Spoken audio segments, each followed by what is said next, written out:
Last night in Toronto, this was no kids' game. The lines were drawn for the battles of October, filled with unforgettable World Series moments.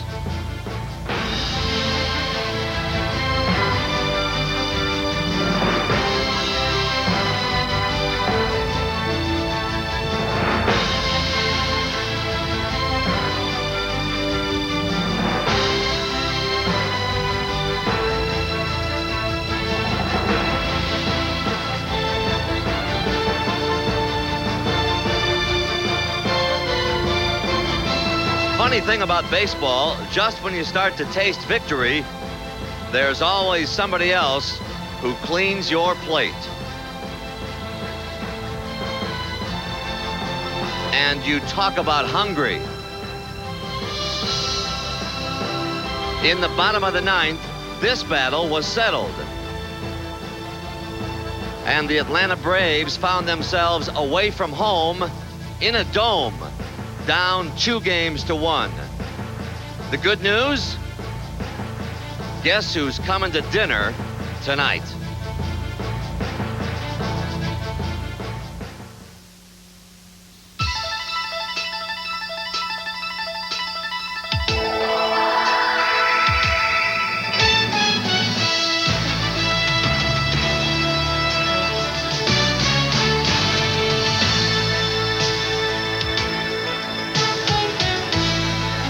Well, take a look around this city, and about all you see are smiles.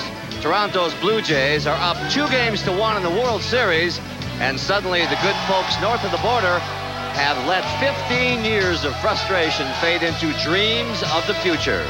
Their heroes are also dreaming, but they know that there is still work to be done, lots of it. Tom Glavine, who starts for the Braves, probably hasn't had much time to dream, and pitching on 3 days rest, he must reprise his Game 1 performance in order to even this series one more time. So come on in and welcome once again to Skydome, where the roof may be closed, but the proud fans have taken the lid off their enthusiasm.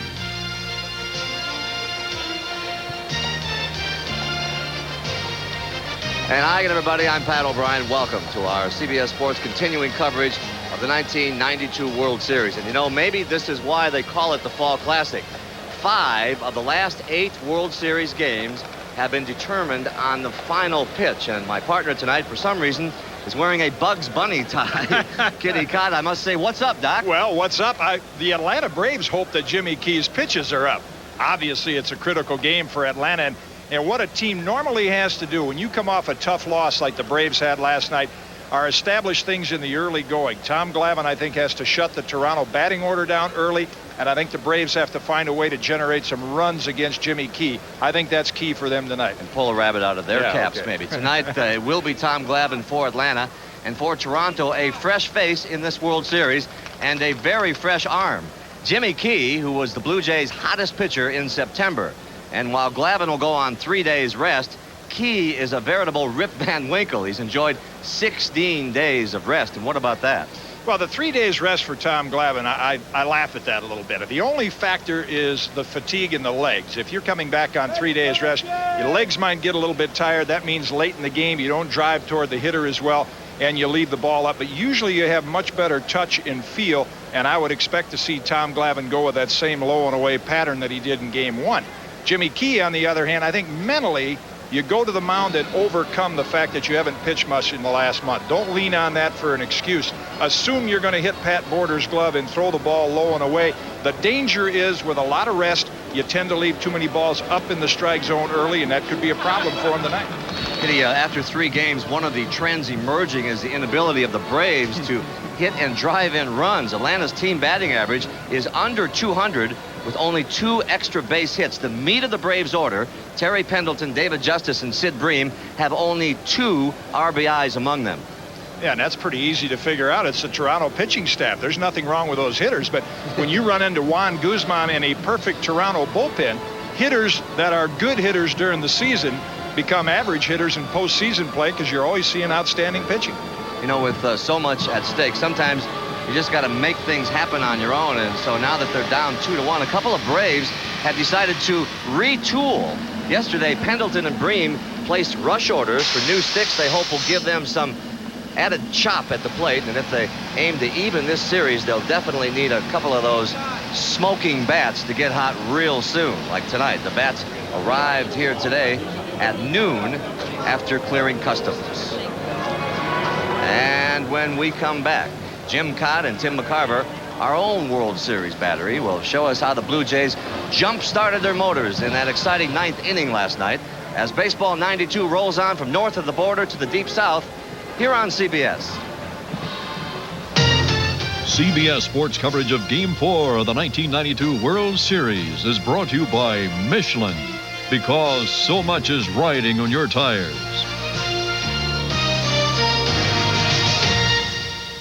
Dome, every Blue Jays fan knows how impressive this remarkable facility is, but tonight they also seem to have quiet confidence in their home team that plays here, and they're going up against Tom Glavine, who is the only pitcher in this series who has pitched a complete game in this World Series. And I talked to him this morning, pretty loose today, and he said he's ready to try to get the job done tonight for his Atlanta Braves. A lot of wheels were turning last night in that 9th inning, and we turn to our strategy masters, Jim Kaat and Tim McCarver, to put their tight spin on how the Jays made the big plays.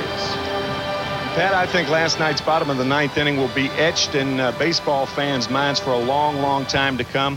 Roberto Alomar, the human starting kit, opens things up in the 9th inning, and that runs the starter, Steve Avery. Yeah, and I think it really opened things up because the key at bat for me was Joe Carter's at bat coming in against Mark Wohlers. You have scouting reports on teams, and sometimes I think managers let those take over for their instincts. Roberto Alomar on first base be an example. Why would you pitch out on the first pitch with a pitcher like Mark Wohlers who doesn't have exceptional control? Why? Because Alomar steals early in the count, but he didn't. He waited till it was 2-0, then he stole second, then Carter walks, and to me the inning began to unravel right there. Everybody knew that Joe Carter wasn't going to bunt. He had only sacrificed once all year, but so had Dave Winfield. Did that surprise you at all? Well, I know that Winfield has bunted before, not often, but I also know he takes a lot of pride in being able to do things like that.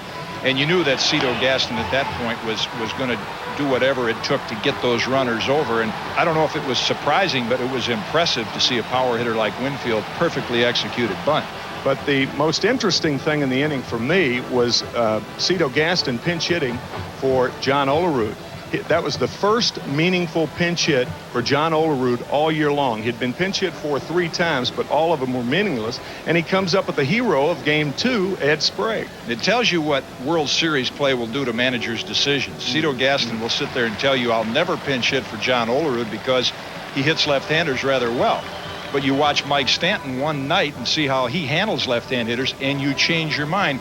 And there comes the intentional walk into play, and that's an interesting play because percentage-wise, there are a lot of managers that will show you results where 80% of the time, when you put a man on with the intentional walk, it'll backfire. Last night it happened twice, Justice and Sprague.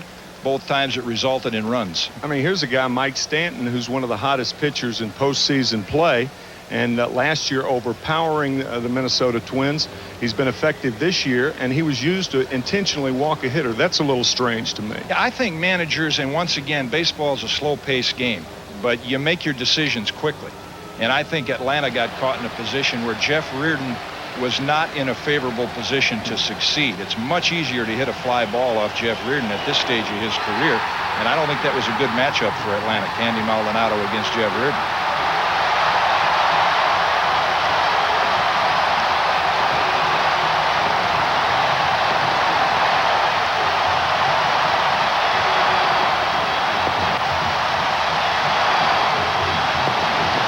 By the way, earlier I talked to Bobby Cox and I asked him about Jeff Reardon. I said, will last night's performance, Sunday night's performance, affect his future in the World Series? And he said, maybe.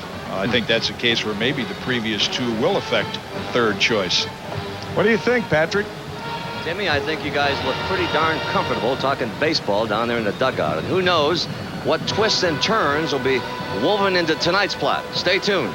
Baseball 92 will continue live from Skydome in a moment. Stay with us.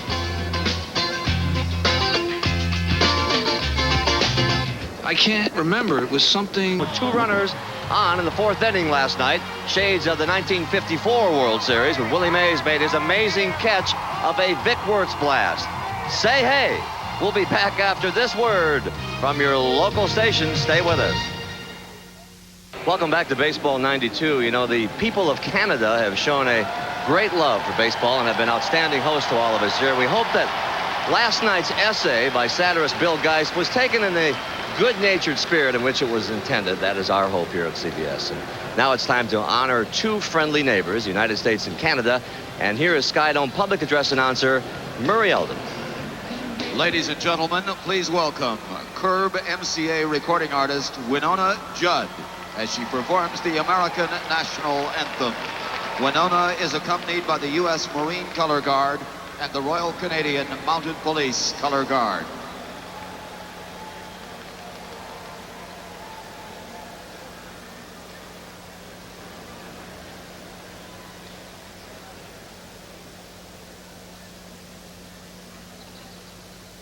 Oh, say, can you see by the dawn's early light what so proudly we hailed at the twilight's last gleam, whose broad stripes and bright stars through the perilous fight o'er the we watched were so gallantly streamed, and the rocket's red glare, the bombs bursting in air, gave proof through the night that our flag was still there. Oh, say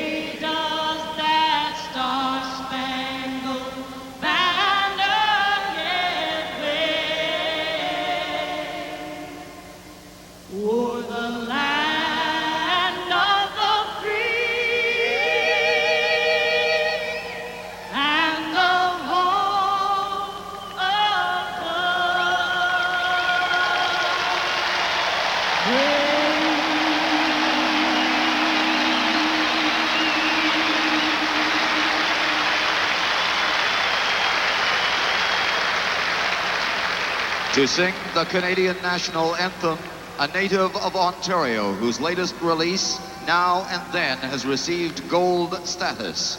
Please welcome Michelle Wright.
And on deck, Game 4 of the 1992 World Series, the Braves and the Blue Jays, here on CBS. CBS Sports coverage of Game 4 of the 1992 World Series is brought to you by your Toyota dealer, who invites you to discover the all-new Corolla. Discover Corolla again. Miller Lite, it's everything you want a beer to be. And by AT&T, we want you back. Welcome back to Sky Dome. You know, you talk about how big this game is. Ontario's premier, Bob Ray, reportedly made a friendly wager with his counterpart in Georgia, Governor Zell Miller, that if the Blue Jays have to go back to Atlanta for a Game 6, he'll give him the CN Tower. If not, Atlanta will give Toronto the 1996 Olympic Games. We think he was kidding. Getting ready now for Game 4. Let's send it on up to Tim and Sean in the booth. Gentlemen. Thank you, Pat. Maybe somebody can give Pat O'Brien a chair as well as he gets ready for Game 4 of the World Series tonight, with Toronto leading 2-1 after 3 terrific ball games. As a matter of fact, neither team has led in this series by more than 2 runs at any time. Atlanta's only win came at home in Game 1. Damon Berryhill's 3-run homer in the 6th inning off Jack Morris gave the Braves a 3-1 victory. Another unlikely hero in Game 2, Ed Sprague hit a pinch-hit 2-run homer in the 9th off Jeff Reardon as Toronto took it 5-4. Then last night in the first World Series game ever outside the United States, Candy Maldonado's bases-loaded single in the bottom of the 9th off Reardon gave the Jays a 3-2 win. So tonight it is on to Game 4 with 2 left-handers on the mound, and that means Toronto will use the same lineup it used to win last night, while Bobby Cox goes to what he calls his all right-handed hitting lineup. Yeah, and 8 of the 9 are right-handed hitters. David Justice is the only left-handed batter in the lineup for the Atlanta Braves, but his lifetime average against left-handed pitching is .301. John Olerud, the only other left-hander in the lineup, he's batting 6th for the Toronto Blue Jays, and he also has a very, very good batting average for his lifetime against left-handed pitching. We heard Jim Cott on the pregame show talk about the similarity between these 2 starting pitchers, Tom Glavine of Atlanta and Jimmy Key of the Toronto Blue Jays. It's hard to hear yourself here in Sky Dome as they take the field. But what about the approach to batting against these fellas? Well, the one thing you don't want to do is you don't want to pull the left-hander if you're a right-handed batter. The one thing you try to do is keep your front shoulder in there and try to hit the ball back through the box. Players have a saying for that. They say we try to hit it back through the originator. The one thing you don't want to do, as we said, is try to pull either left-handed pitcher because their strength is low and away. Because if you try to pull them, you're going to play pepper with the shortstop all night long. That's what right-handed hitters don't want to do, hit the ball to the left side of the infield. Let's check in with our originator, Jim Cott. All right, Sean, based on what Tim said, the strike zone could be a very important factor tonight. Because both lefties want to keep the ball down and away, if home plate umpire Dan Morrison's strike zone is not as generous as Jerry Crawford's was in Game 1, Glavine and Key will have to bring the ball up and over the plate a little bit more, and then we may see a high-scoring game. Sean? Thank you, Jim. The starting lineup tonight for the Atlanta Braves against Jimmy Key. Otis Nixon leads off in center field. Jeff Blauser, the shortstop. Terry Pendleton batting third at third base. The cleanup hitter is DH Lonnie Smith. David Justice, the only left-handed hitter in the lineup, in right field. Ron Gant back in the lineup in left field. Brian Hunter batting 7th at first base. The catcher Damon Berryhill bats 8th. And batting 9th, the second baseman Mark Lemke. The defense for the Toronto Blue Jays, Candy Maldonado, he had an assist last night. He had 12 during the regular season. He'll be in left field. Devon White with that remarkable catch last night, an almost triple play for the Blue Jays against the Braves. Joe Carter once again in right field this evening. Kelly Gruber will be the third baseman. Manuel Lee at shortstop. Roberto Alomar in that great range at second base. John Olerud at first base, and Pat Borders once again behind the plate. And on the mound making his World Series debut, 31-year-old left-hander Jimmy Key, who finished the regular season at 13-13, but he won each of his last 5 decisions.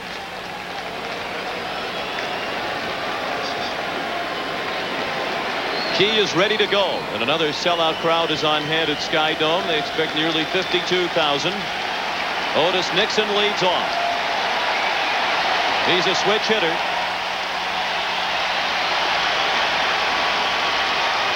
And he's looking to end an 0-for-11 drought since he singled on the first pitch in the first inning in Game 1 off Jack Morris.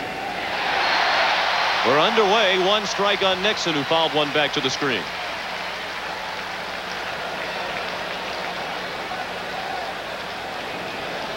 Otis was a better right-handed hitter during the regular season.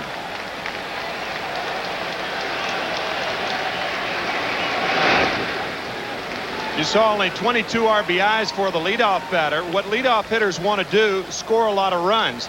And from the leadoff position, the Atlanta Braves led the National League this year with 116 runs scored. They also got 200 hits out of that position. Only the Reds and the Expos had 200 hits from their leadoff guys. The 1-1 pitch is a breaking ball low and in. Jimmy Key is a native of Huntsville, Alabama.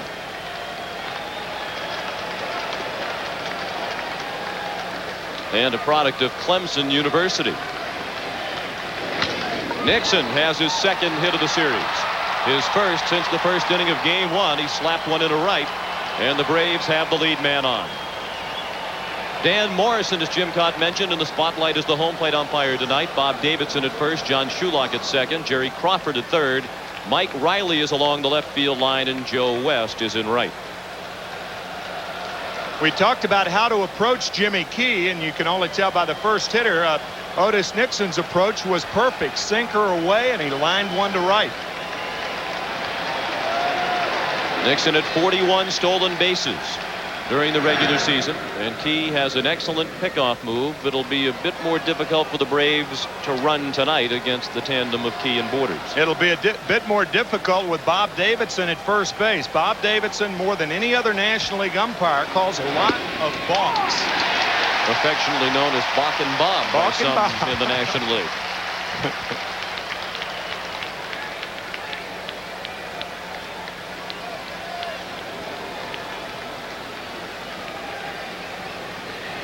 One strike on Jeff Blauser, who waits as Nixon draws another throw. Otis a perfect 2 for 2 in the World Series in stolen bases.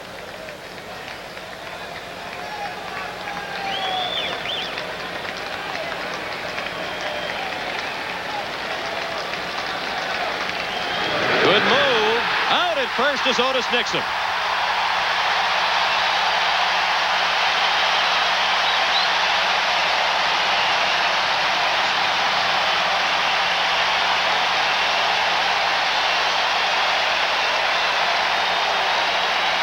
I mean, Otis Nixon is just flat out nailed at first base.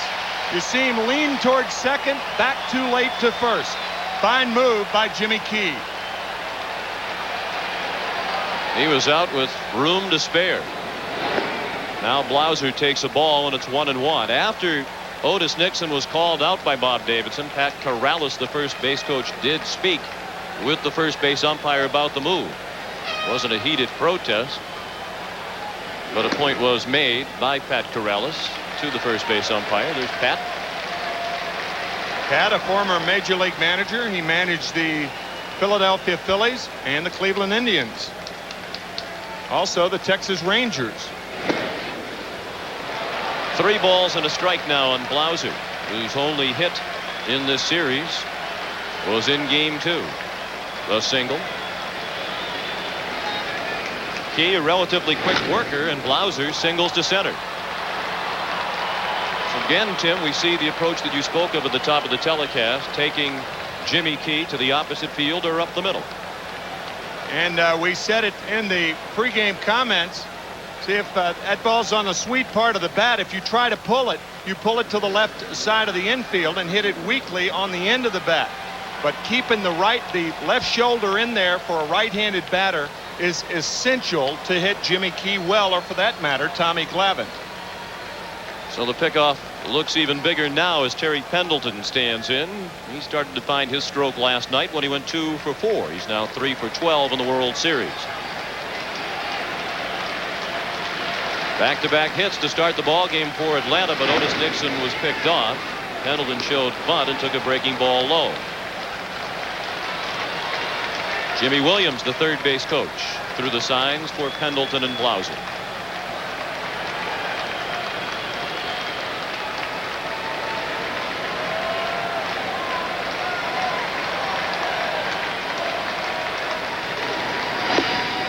And a strike. 1-1. Like Otis Nixon, Terry Pendleton, a much better hitter from the right side of the plate. He hit .354 right-handed during the regular season, and he's hitting .625 in the postseason from the right. That's 5 for 8 for Pendleton against left-handed pitching in the postseason.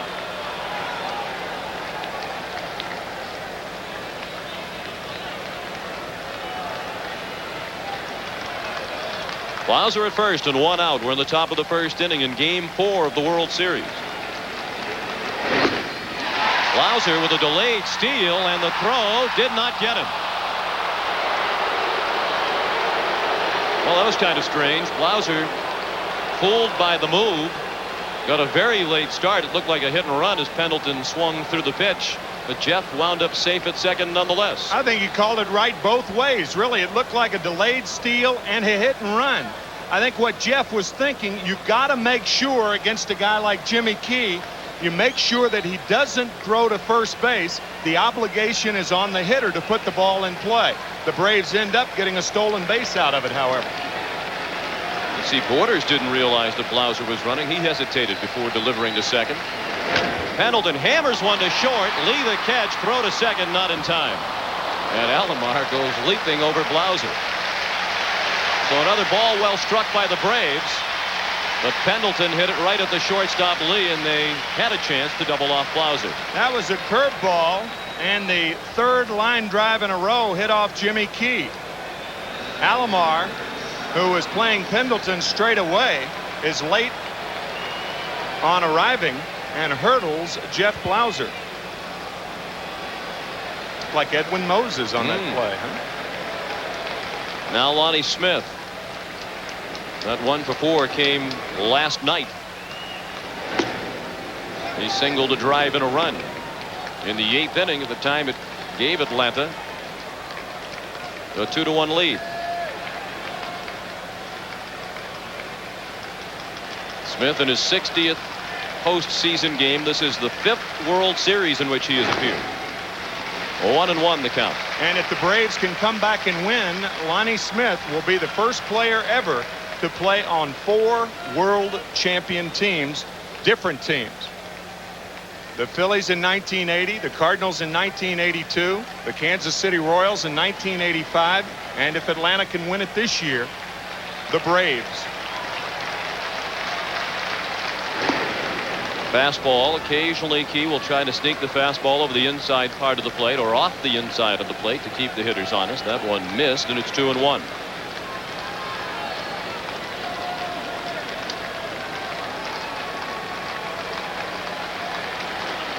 Two outs and a runner at second. No score in the top of the first. Smith checked his swing and took a ball low and away.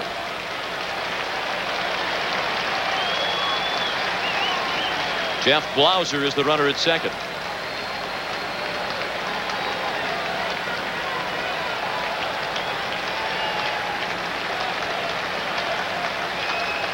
Now the 3-1 to short.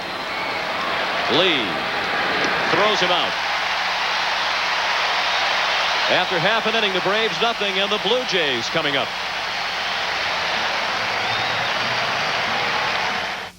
Center fielder Devon White leads off for the Toronto Blue Jays tonight. Roberto Alomar batting second at second base. Joe Carter is the right fielder. The cleanup hitter DH Dave Winfield. Batting fifth at first base John Olerud. Batting sixth in left field Candy Maldonado. The third baseman Kelly Gruber bats seventh. Hitting eighth and doing the catching Pat Borders, and the shortstop Manuel Lee bats ninth. That is the lineup. The Blue Jays send up against 26-year-old lefty Tom Glavine, who was the winning pitcher for Atlanta in Game 1 as he went the distance. He pitched a 4-hitter on Saturday, the only complete game of this series, and his only 2 postseason wins have been in the World Series. He is 2-5 in postseason play, a 20-game winner this year. For the second consecutive year, Devon White digs in. Just 1 for 13 in the World Series. He had an RBI single in Game 2. No scores. The Jays bat for the first time tonight. And White looked at Glavine's first pitch, low and away.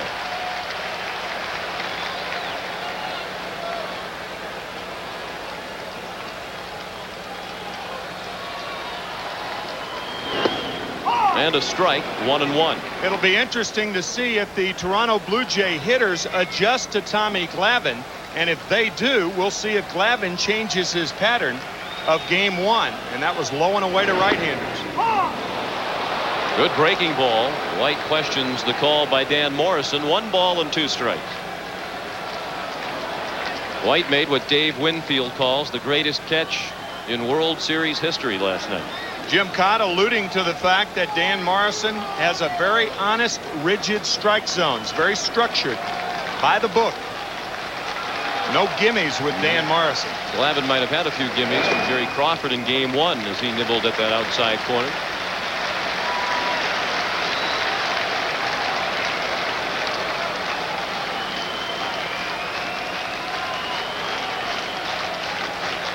Two-two pitch, fouled out of play. Being aware of Jim Cott's reputation on the golf course, not too many gimmies coming from him either.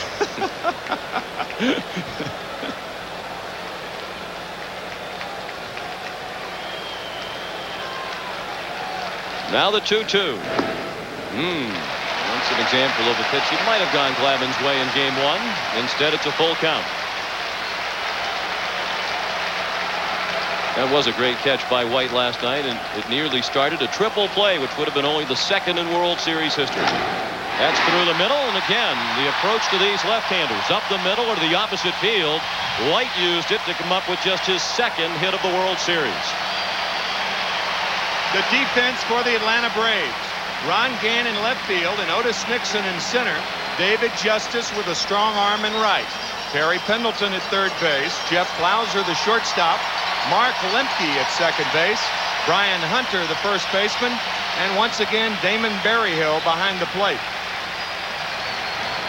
And the batter is Roberto Alomar, who's only 2 for 12 in the series, but he started the 9th inning last night with a single, stole second, and scored the winning run.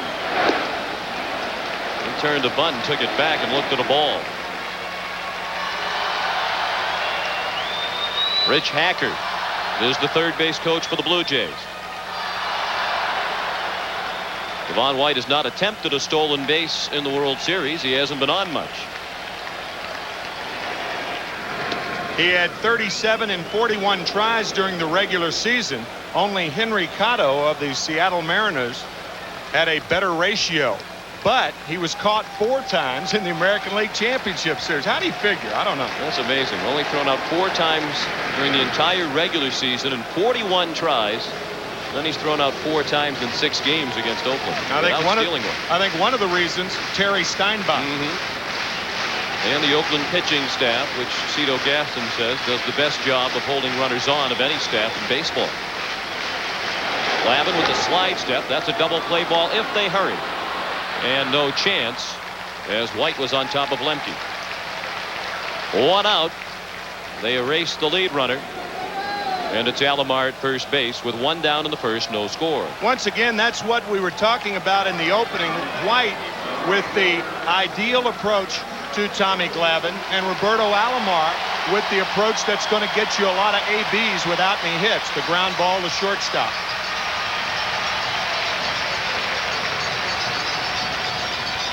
Joe Carter digs in. He's 3 for 10 with 2 solo home runs. One of those at the expense of Tom Glavine in the 4th inning of game 1.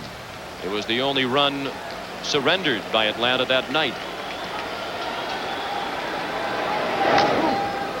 Carter pops it up first base side. It will be close. Hunter to the rail without a play. It's 2 rows deep.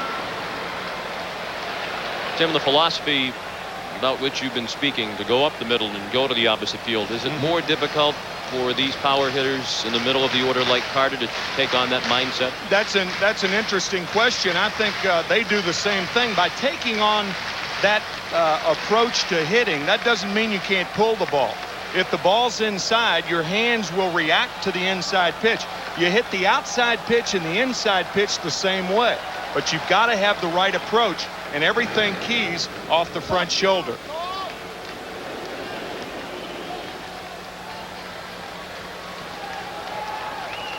Carter waiting for the 0-1 pitch with 1 out and Alomar at first. Robbie 6 for 6 in stolen bases in the postseason. He was heading back to first as Glavine delivered the pitch. Here's Jim Cott. Sean and Tim, you'll see the apparatus that Robbie Alomar and Devon White wear. I think you'll see a lot more base runners do it in the future. It's the same kind of a guard you'd wear on your wrist if you were doing inline skating or rollerblading. When you slide, it'll give you some protection on the palm. It'll keep you from hyperextending your wrist. High-tech baseball. Alomar hadn't had much of a chance to employ that guard prior to last night when he stole his first stolen base of the World Series. It came at the most opportune time for the Jays as they won 3-2 to take a 2-1 lead.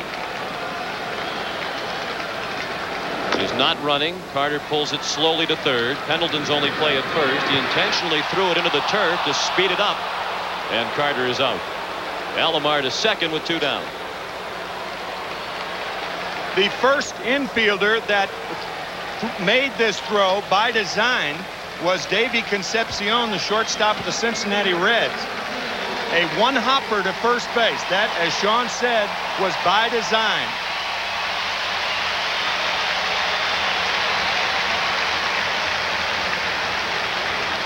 And now Dave Winfield. Like Carter, he's 3 for 10 in the series. Winfield does not have a home run. All 3 of his hits singles. He's had 1 hit in each of the first 3 games. No score. The Blue Jays threaten with 2 down in the bottom of the first, and Roberto Alomar at second base. Breaking ball stayed outside. 1-0 on Winfield.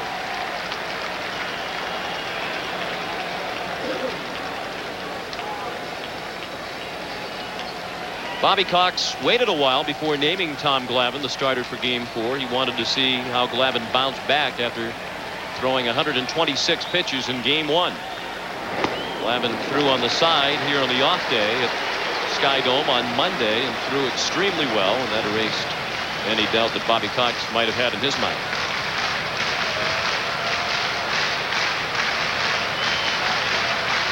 There is the Atlanta skipper who was ejected from last night's game by home plate umpire Joe West when he threw a helmet out onto the playing field. Bobby told us before the game, as we suspected last night, he did not mean to throw the helmet onto the field, tried to bounce it off the step, but he missed.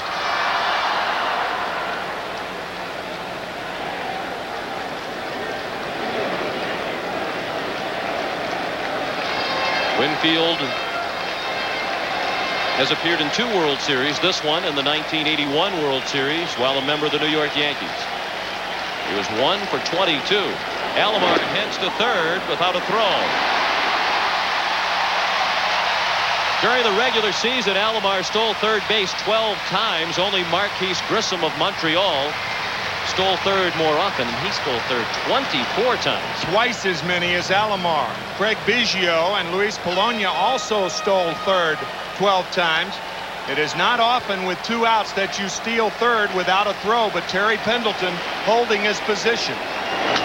Winfield up the middle. Lemke from behind the bag throws him out. A nice play to end the inning. The Blue Jays threaten but do not score. After 1 at the Sky Dome, no score. Hit in the series, Coke and Major League Baseball will give $5,000 to build and renovate youth baseball fields through the Coca-Cola Homers for America program. And that falls under the category of some pictures need no commentary. Jimmy Key working to David Justice. In the second, no score in the ball game. Justice, the only left-handed hitting starter in the lineup tonight for Atlanta. He's 2 for 8 in the World Series.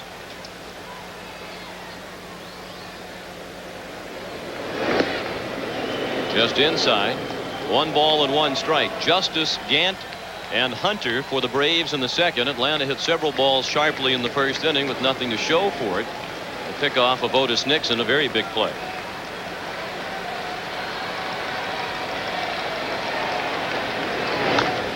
Chopped foul, 1-2. The Blue Jays are not playing Justice as much to pull as they would against a right-handed pitcher.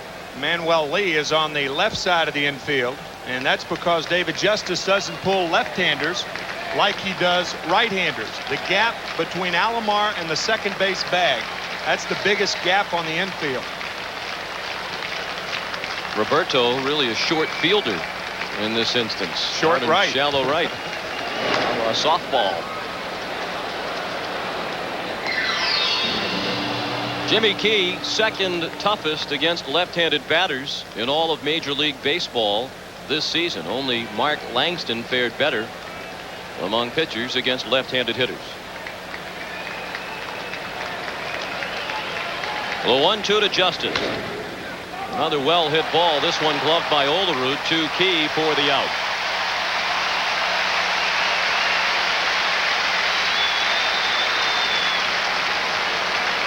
Now Justice pulling the curveball hard, and Olerud sucks it up.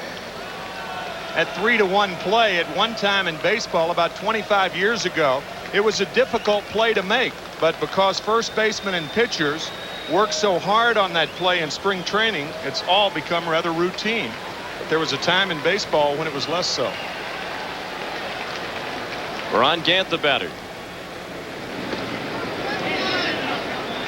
Gant has not started the last two games for Atlanta, in large part because of his hitting woes in the postseason. He's only 4 for 25 in the playoffs and World Series combined. 1 ball and 1 strike on Gant, who is starting in left field tonight.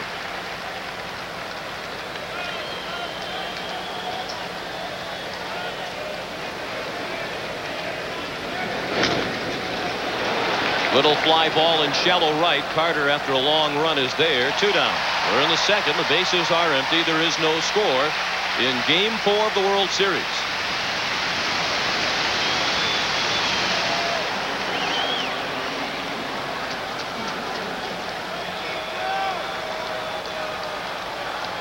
Now Brian Hunter getting the start tonight at first base against the lefty Key. Brian delivered a sacrifice fly for an RBI in Game 2.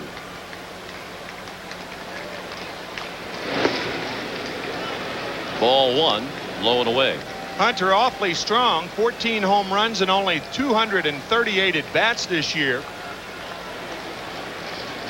If Brian could be traded to a team where he could get 500 at bats a year, I think he'd be a 30 home run guy.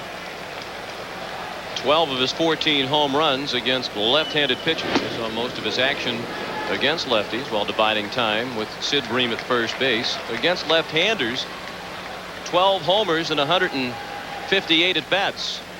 That's 1 every 13 times up. An excellent ratio.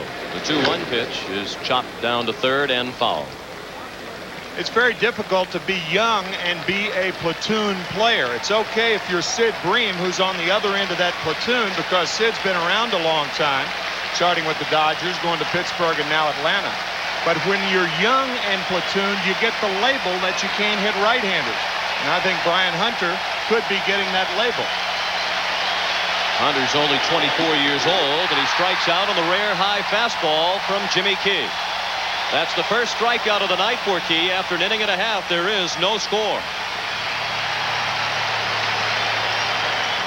Now another World Series moment from Game 4 in 1947. He can't get it. It's off the wall for a base hit. Here comes the tying run, and here comes the winning run. Cookie Lavagetto's pinch hit 2-run double with 2 outs in the 9th ended Bill Bevan's bid to throw the first no-hitter in World Series history. Gave the Dodgers a 3-2 win to even that series at 2 games each. Game 4 in 1947. This is Game 4 in 1992. Scoreless in the bottom of the second. John Olerud took a breaking ball for a strike. With Olerud at the plate, Jeff Blauser, the shortstop, playing way up the middle and on the edge of the outfield. You can't call it the outfield grass. He's beyond the infield line. As Olerud looks for his first hit of the series, he's 0 for 7 with 3 whiffs.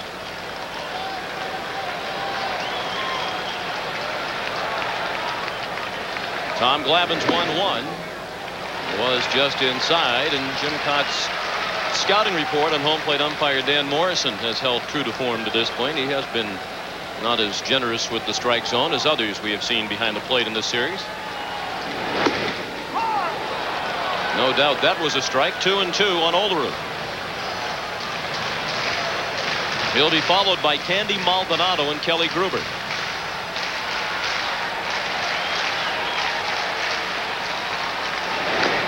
Chopped foul. Cito Gaston didn't post his lineup as early this afternoon as he has for the first 3 games, and he told us he was pondering whether or not to use Olerud against the lefty Glavine. He had Ed Sprague in mind.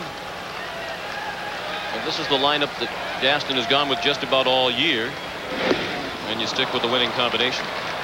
Olerud strikes out. His difficulties continue. He's 0 for 8 with 4 strikeouts. That's the first strikeout of the night for Glavine. This looked like the circle change from Tommy Glavine, and there's the circle right there. You could see the index finger and the thumb touching. There aren't too many left-handers who throw a changeup to a left-handed batter, and the reason is it's usually to be effective in that down and in area. But a fine pitch to John Olerud.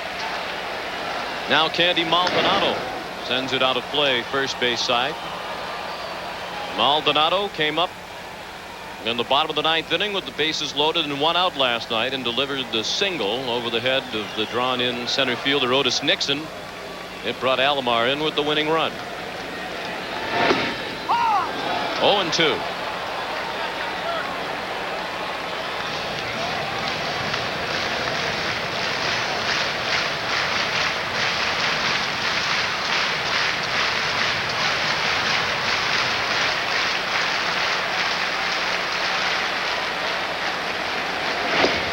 And a ball outside.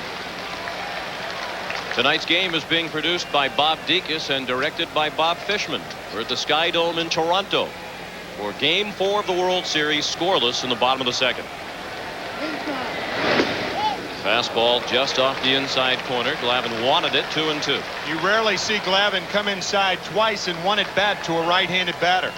I don't think he'll come in there anymore.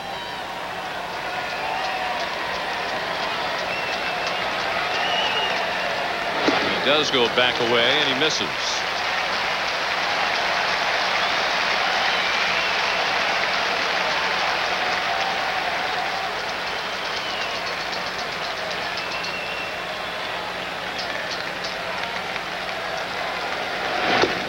Chopped off the plate. That could make it a tough play. Blauser able to catch it in the air. That made it an easier play for the 2nd out of the inning.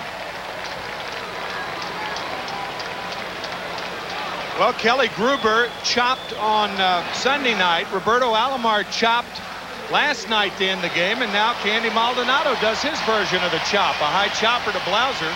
2 outs. Interesting to hear what Roberto Alomar said about that with Jim Cott on the postgame last night. He said if they can chop at us for the entirety of 2 games down there, we can chop back. Kelly Gruber takes the breaking ball for strike 1. He's only 1 for 9 in the series, but the one hit was a big one. The home run last night off Steve Avery that tied the game at 2. Glavine pours in the fastball. Gruber in the hole. 0-2. Notice Tommy Glavine is changing his pattern a bit. He's coming inside more on right-handed batters. But if he gets in trouble with men on base, you can bet he'll be low and away, or at least try to the right-handers. Low and away again. Gruber slapped it down to first. Hunter makes the play himself, and the Blue Jays go in order. After 2, no score.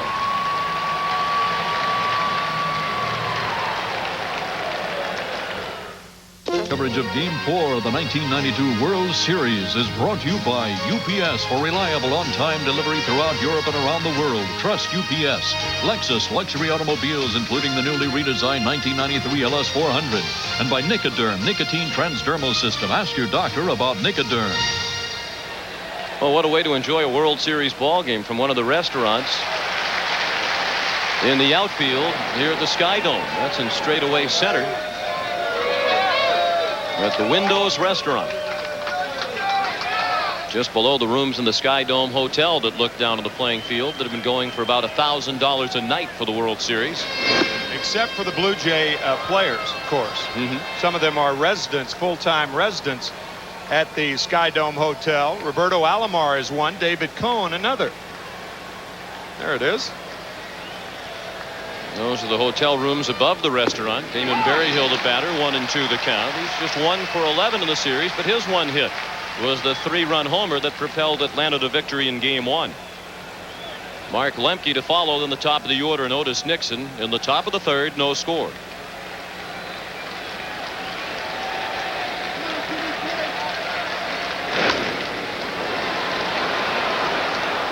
Still 1-2. Berryhill has had a tough time making contact in the World Series. He's fanned 7 times, which ties a World Series record for most strikeouts by one player in the first 3 games of the World Series.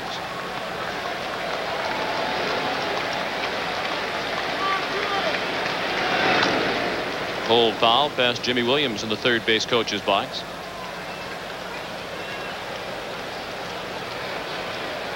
We mentioned Alomar and Cone live in the Sky Dome Hotel during the year, but they don't have the glamorous rooms that look down over the playing field. They have the lower priced rooms that look over the railroad tracks. It's really a decidedly different view. I understand those rooms. Pitches in the dirt. Berryhill strikes out again, and Borders a nice throw to get him. Borders had to be very careful not to hit Berryhill with the throw as Damon was running down the line. And the throw was right on the money. 8 strikeouts in the series now for Berryhill. You know, this is a situation where if Berryhill is running where he should be outside the line, the ball stands a better chance to hit him. He was running inside the line, and had he been running properly outside the line, the ball stood a better chance of hitting him. And had that happened, that would have been okay, and he would have been awarded first base. But it was a fine play by Pat Borders. Now Mark Lemke up there with a count of 0-1. He's 2 for 10 in the series and 0 for his last 5. Facing Jimmy Key, who has now retired 6 in a row after giving up back-to-back singles to start the ball game.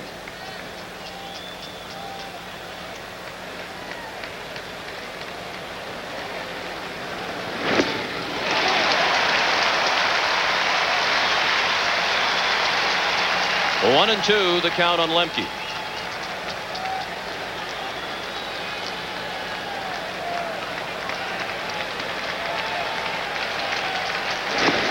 And Key up and in. Jimmy's looking for his 3rd straight strikeout. He fanned Hunter to end the 2nd, and Berryhill leading off the 3rd.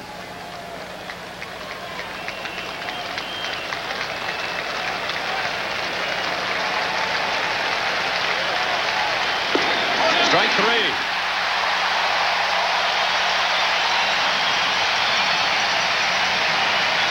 Now another World Series moment from Game 4 in 1941.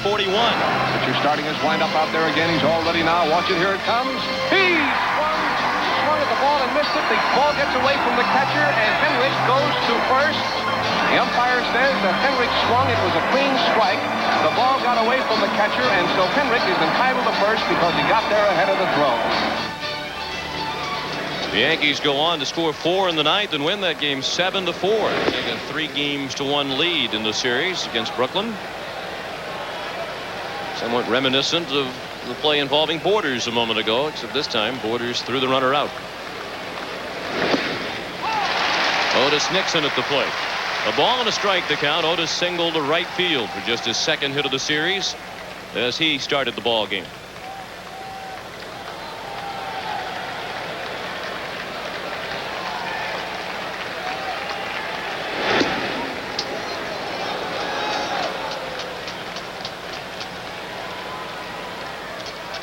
With Nixon at the plate, Gruber lingers in front of the bag at 3rd. Olerud a half step behind the bag at 1st and close to the line. The 2-1. Popped out of play. 2 balls and 2 strikes. Otis Nixon is known as Otis Nixon in his hometown of Evergreen, North Carolina. That is the way his father's name is pronounced. His parents, Otis and Gracie, no doubt watching the game, as are all of the folks, all 650 of them in Evergreen, North Carolina. Watching this World Series Odyssey. Otis pulled it down to 3rd to Gruber, who guns him down. 1, 2, 3. Go the Braves again. That was good. Thank you. I like that. We'll return to Sky Dome after this word from your local station. I knew you would. In Game 4, Sean McDonough along with Tim McCarver. You mentioned Evergreen is Otis Nixon's hometown. And we are going to read this card. Research done by Steve Hurt. He's been talking to the postmaster there, Elise Johnson, who is the postmaster from Evergreen, and we found out that Evergreen has 2 Little League ballparks, 2 gas stations, a post office, a fire department, a school that goes from kindergarten to the 8th grade, a farm supply store, a print shop, and a factory. It's 55 miles south of Fayetteville, North Carolina, where Fort Bragg is, and 60 miles west of Wilmington, North Carolina. About 650 people live in Evergreen, they tell us. That one's heading for Evergreen. Deep to left field, near the pole, and a home run. Pat Borders puts the Blue Jays on the board with a home run off Tom Glavine. Just fair down the left field line. It's 1-0 Toronto.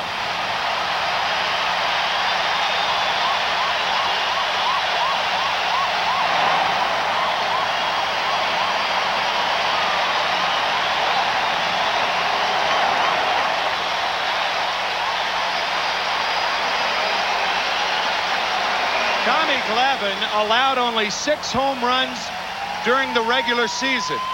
In 18 innings, he's allowed 5 home runs in postseason play. And Pat Borders has been sizzling with the bat. That's his first home run in the World Series. He's now 5 for 10 in this series against Atlanta. He hit a home run in the playoffs as well. Manuel Lee out on the bounding ball to second.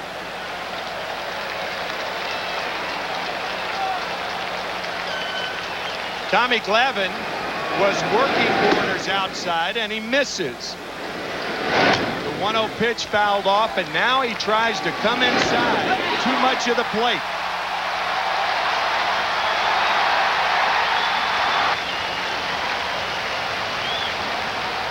So the Blue Jays have now homered in each of their 10 postseason games this year. Devon White looked at ball 1 outside. The Blue Jays add to their own record. They set the record last night with a home run in their 9th consecutive postseason game. That's within a single postseason. Now they've done it in 10 in a row. And the count is 1-1 on White.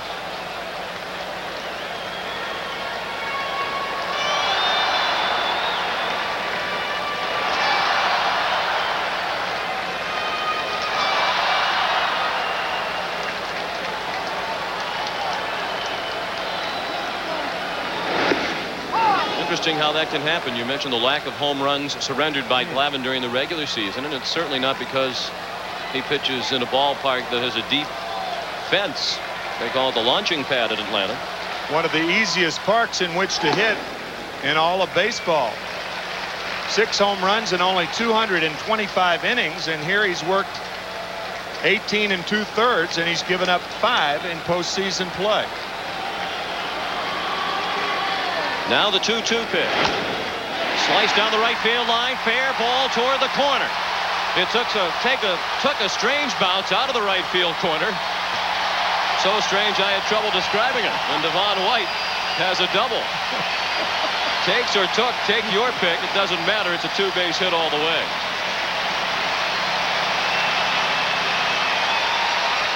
Well, Devon White once again with the proper approach to Tom Glavine. The slicing double down the line, and a fine piece of hitting by Devon White. So after coming into the ball game 1 for 13 in the World Series, White is 2 for 2 tonight, and in scoring position with 1 out in the bottom of the 3rd. The Blue Jays lead 1-0 on the Borders home run. And Roberto Alomar is the batter. He reached on a fielder's choice. Advanced to second on a ground out, stole 3rd and was stranded there in the 1st inning. Glavine missed outside with a fastball.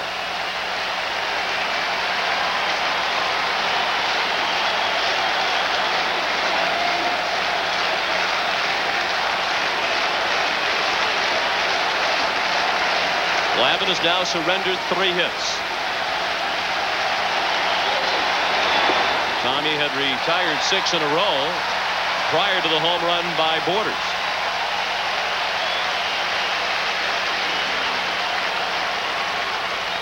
And those numbers a big reason why Alomar had a career high 76 runs batted in this year. That is a ton for a number 2 hitter, too. Lemke was dancing around the second base bag, and Glavine looked White back into second.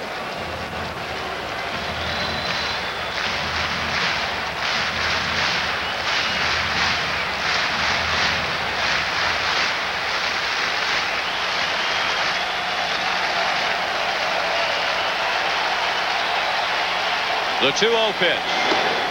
High and away, 3 balls and no strikes with Joe Carter on deck. Very unusual depth in center field. Otis Nixon plays one of the most shallow, or the shallowest, center fields in the major leagues.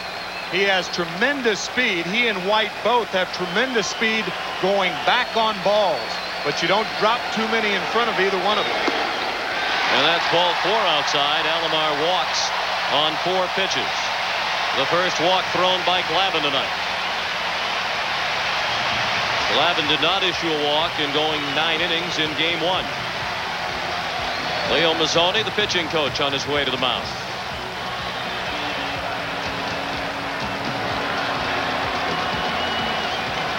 There is no action in the Atlanta bullpen.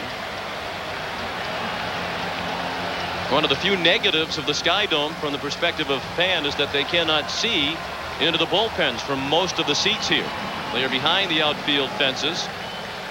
The members of the bullpen sit on raised bleachers so they can see over the outfield fence, and you saw Pete Smith go down the stairs to begin warming up. From a fan's point of view, you just look down and see who's missing from the bench.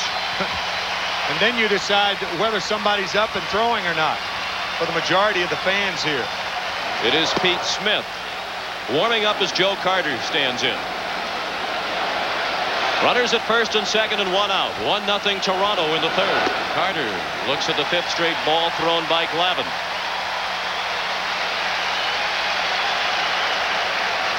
Carter bounced to 3rd his first time up.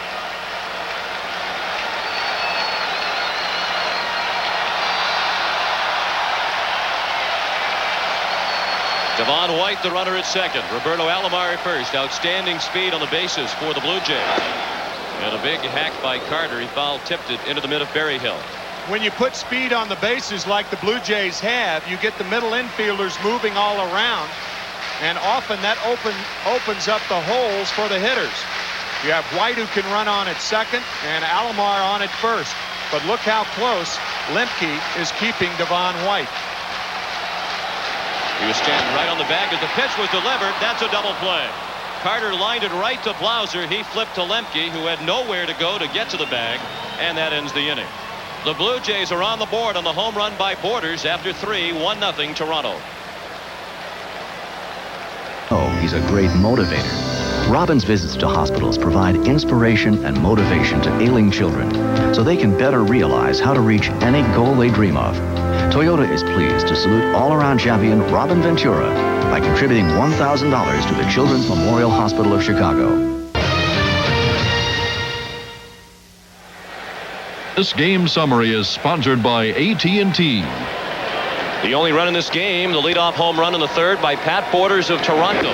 Jimmy Key begins the 4th with a first pitch ball to Jeff Blauser. Key allowed hits to the first 2 batters of the night and has allowed nothing since. And the home run by Borders, the only damage done to Tom Glavine.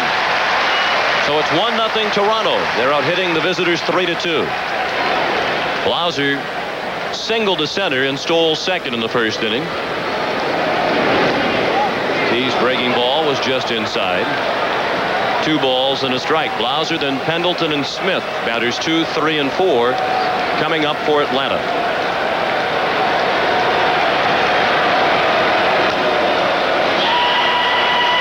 The big play in this game so far was the pickoff of Otis Nixon at first base.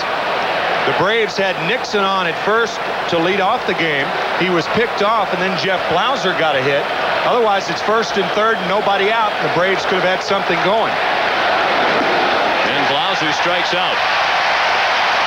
He not noted as a strikeout pitcher, but he has fanned 4 of the last 5 hitters. I'd say about 70% of swinging strikeouts are on balls out of the plate. It's kind of easy to understand. Hitters are trained to hit the ball in the strike zone. But when you're defensive, that's the value of getting ahead. If you're a pitcher, you put the hitter on the defense, and he's apt to go after anything, as Blauser did then. Terry Pendleton, the batter. That's to right field. Carter. 2 down.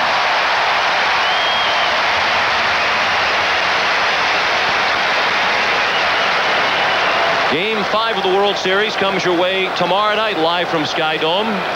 John Smoltz is scheduled to oppose Jack Morris, a rematch of last year's World Series Game 7. Our coverage on CBS begins at 8 Eastern Time. That's tomorrow night, Game 5 of the 1992 World Series. And there's Jack Morris, who was the losing pitcher in Game 1.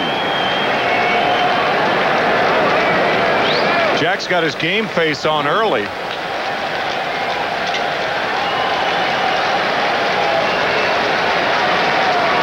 Lonnie Smith, the hitter. Key has retired 10 in a row. It will be 11 when this one comes down.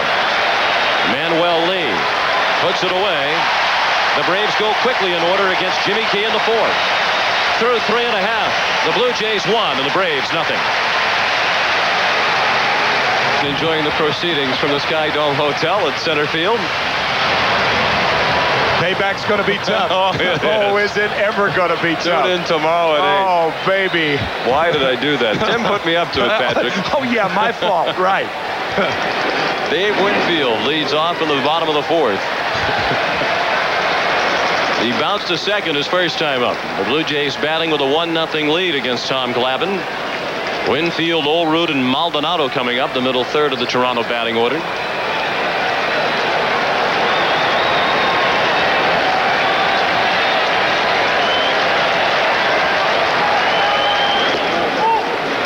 Check swing and a ball low and away. Here's Jim Cott. Well, you could see Tom Glavine cringe on that pitch, Sean and Tim. That was one he got for a strike in Game 1. When you've had success against a team as Glavine has in Game 1, come back 4 days later, thoughts go through your mind. Do I change my pattern or do I wait for them? And it's pretty obvious as you see Devon White and several of the Blue Jays hitters take the ball the other way. You may see Glavine with more inside fastballs, as Tim referred to. Yeah, you have to change before they do. That's that constant establishing and reestablishing the inside and outside parts of the plate. Now this, Tim, could be a question for either you or Jim Cott. We've talked about Dan Morrison, the home plate umpire, an American League umpire. Would Tom Glavine be aware, as he takes the mound tonight, of Morrison's reputation for having that tight strike zone? If he saw our pregame show, he would, because that's what Jim Cott said. Kitty, any scouting reports on umpires available to the pitchers when they go out there? And as he ponders the question, Olerud stings one into right field. Winfield stops at second. First and second and nobody out in the 4th inning.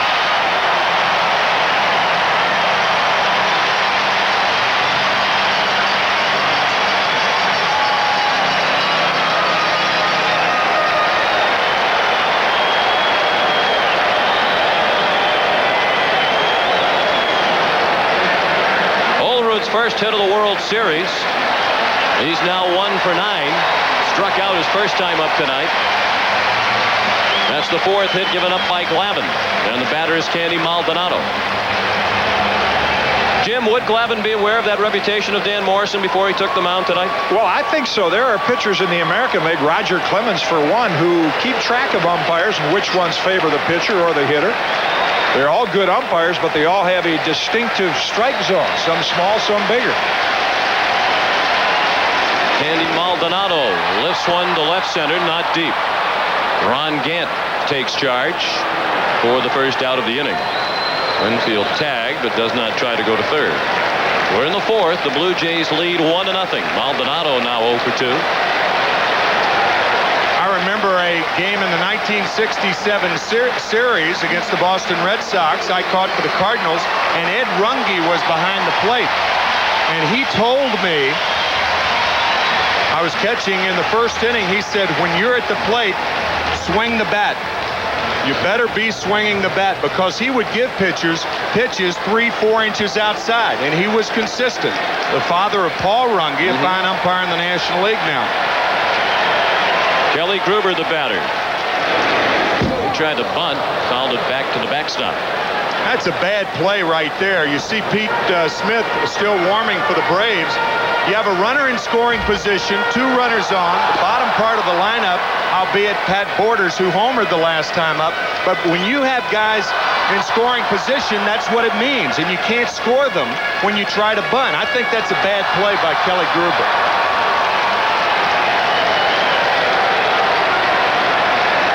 Gruber broke an 0 for 23 drought last night with a home run, but perhaps his confidence isn't completely back. And he hits a double play ball. 6-4-3, the Braves turn it to get out of the inning. After 4 at the Sky Dome in Toronto, the Blue Jays won and the Braves nothing.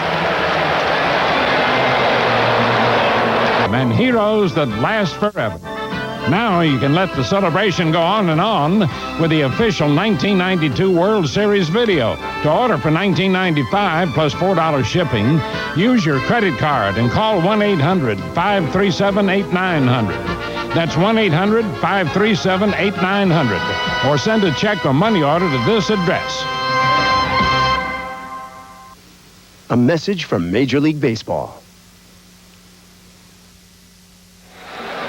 There are various ways that second basemen can protect themselves. One is with the runner bearing down, drop down, and make the runner get down. And that's what Lemke did on the double play. Nicely turned by Blauser and Lemke. Jimmy Key working in the 5th inning. David Justice checked his swing and took a ball. Justice, then Gant and Hunter. Batters 5, 6, and 7 in the Atlanta batting order. Justice bounced out to the first baseman Olerud with Key covering in the 2nd. Jimmy Key allowed back-to-back singles to Nixon and Blauser to start the ball game, and the Braves have not had a runner since. And Atlanta's really pretty fortunate, Tim, to be behind by only 1-0 as the Blue Jays, through 4 innings, have left 3 men on base and also hit into 2 double plays. 2 big double plays, you might add, including the one the last inning.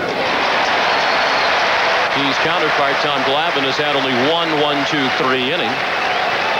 He's working on 3 straight 1-2-3 innings.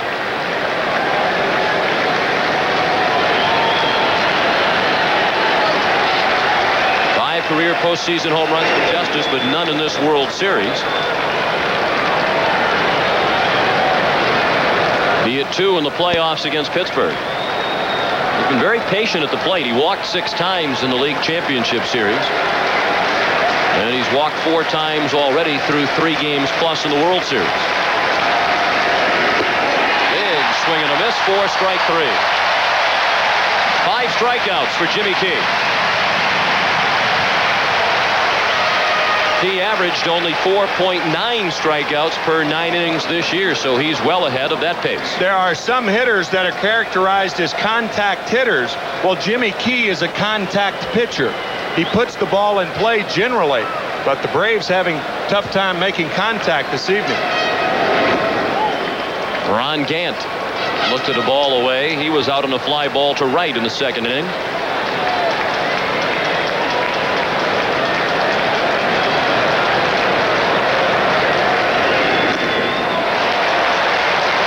His foot, 1 ball and 1 strike.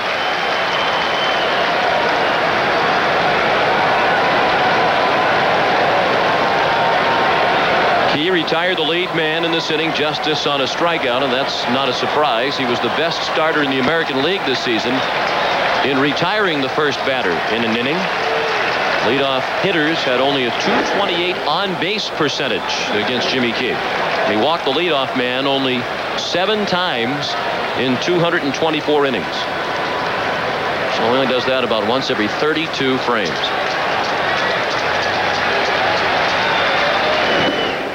That's on the corner. 2-2 on Gant.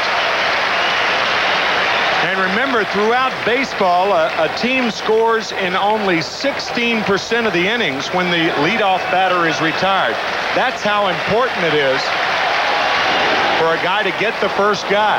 If you allow the first guy to get on, that runner scores 51% of the time, a huge jump.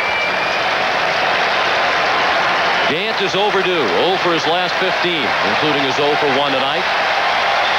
The 3-2 pitch. Lifted to left center field. Room for Devon White. 2 away. This copyrighted telecast is presented by authority of Major League Baseball and may not be reproduced or retransmitted in any form without the express written consent of Major League Baseball. Sean McDonough along with Tim McCarver, Jim Cott and Pat O'Brien.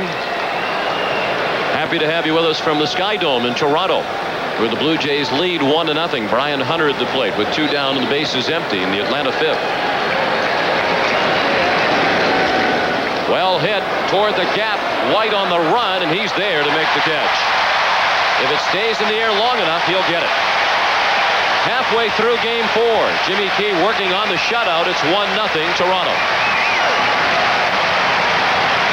Welcome back to the Sky Dome, where the hand is for Pat Borders as he stands in to begin the bottom of the 5th. Borders' home run off Tom Glavine, leading off the 3rd, the only run in this ball game. And here's another look at it.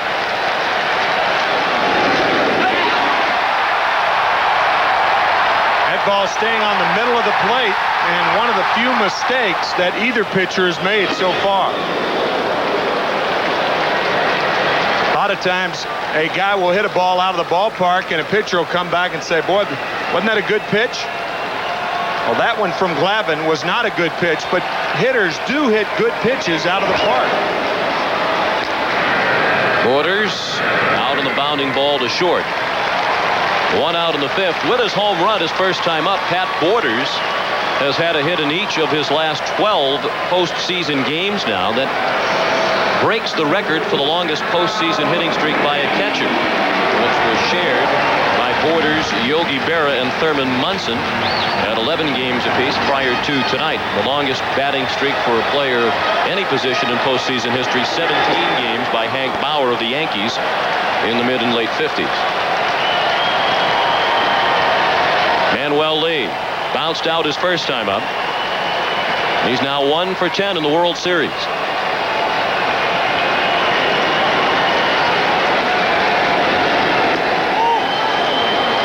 Check swing. They appeal down to first, and no swing, says Bob Davidson. A ball and a strike. Tom Glavine is 26 years old. He'll be married on November 7th to Carrie Dobbins, a native of Atlanta. Glavine hails from Billerica, Massachusetts. Up and in, 2-1. Massachusetts has 4 players represented on both sides. There are 17 states represented on this 50-man squad. Pendleton throws Lee out. The roster for the World Series, 25, of course, for each team. 17 states represented, 3 foreign countries. And the state with the most players, California with 8, Texas with 5, and the Dominican Republic with 5. Jamaica has 1. Puerto Rico has 3 representatives playing for either club. So in this first ever International World Series, it truly has an international flavor. This isn't the first time Atlanta and Toronto have competed for a big prize in the world of sports. They were the finalists to host the 1996 Olympic Games, and those games awarded to the city of Atlanta. Devon White, the batter. 2-0 the count. Matter of fact, the All Sports radio station here in Toronto has been running a promotion saying they took the Olympics from us. Let's take the World Series from them.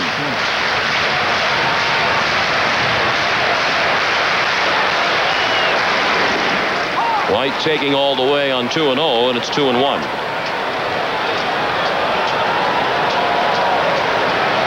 David Cone taking in the proceedings in what he calls his family room in the Sky Dome Hotel. He says, when I come down to the clubhouse, it's like going to my basement. When I'm out on the field, it's like being in the family room. If this series goes 6 games, David Cone will be the pitcher on Saturday evening. That would be back in Atlanta. White fouls it straight back. The count is full. John Smoltz will start tomorrow night in Game 5. He's hoping when he takes the mound, this series will be tied at 2 wins apiece. White to right. He doubled in that direction his last time up, but this time Justice is there, and Glavine works just his second 1-2-3 inning. We'll return to Sky Dome after this word from your local station.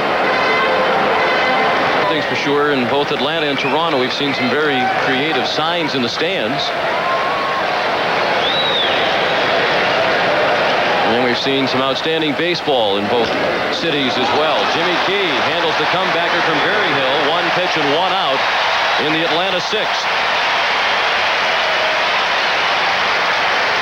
Gives you an idea of how quickly you have to react. Jimmy Key releasing the ball, and after he releases it, he's about 55 feet away. Reacting quickly and makes a rather easy play out of it. Every time you see a shot like that, you think of the shot that Gil McDougall hit off the forehead of Herb Score in 1956. Eventually ruined his career, and a guy that, from what I've heard, could really throw. Had a terrific left arm. Herb Score, now a very popular broadcaster for the Cleveland Indians. Key has retired 15 in a row. And working to Mark Lemke with a count of 1 ball and 1 strike. Otis Nixon and Jeff Blauser singled consecutively to open the ball game. The Braves haven't managed anything against Key since then. 2 balls and a strike on Lemke, who was called out on strikes in the 3rd. 1 of 5 strikeouts for Key tonight. Lemke will be followed by Otis Nixon. Devon White. 2 away. Here's Jim Cott. Well, Sean and Tim, I think what's been impressive about watching Jimmy Key, we talked before the game, Glavine working on 3 days rest. Key didn't pitch much in September, and the question mark was he going to have good control? And he has had great command of all of his pitches. That's remarkable with as little as he's been able to work in the last month. Kitty, when he did pitch in September, he was 5-0 in 6 starts. The Blue Jays 21-9 from September 1st to the end of the season. And Jimmy Key, their winningest pitcher. He's picking up where he left off. And they had to be 21-9 as the Milwaukee Brewers were relentless in their pursuit in the American League East. Otis Nixon. The 1-0 pitch slapped to center. That drops in. And Nixon is 2 for 3 tonight. That's the first hit for Atlanta since Blauser singled after Nixon was picked off in the top of the 1st inning. Earlier this afternoon, Pat Borders out working on his throwing with bullpen coach John Sullivan and the hitting instructor and ex-Major League catcher Gene Tennis. You know, I've never seen that drill. He barehands it, works on his release. I think he's working on closing that left side and not hurrying the throw. He'll be tested here. Well, Nixon must have a lot of thoughts running through his mind after having been picked off in the 1st inning.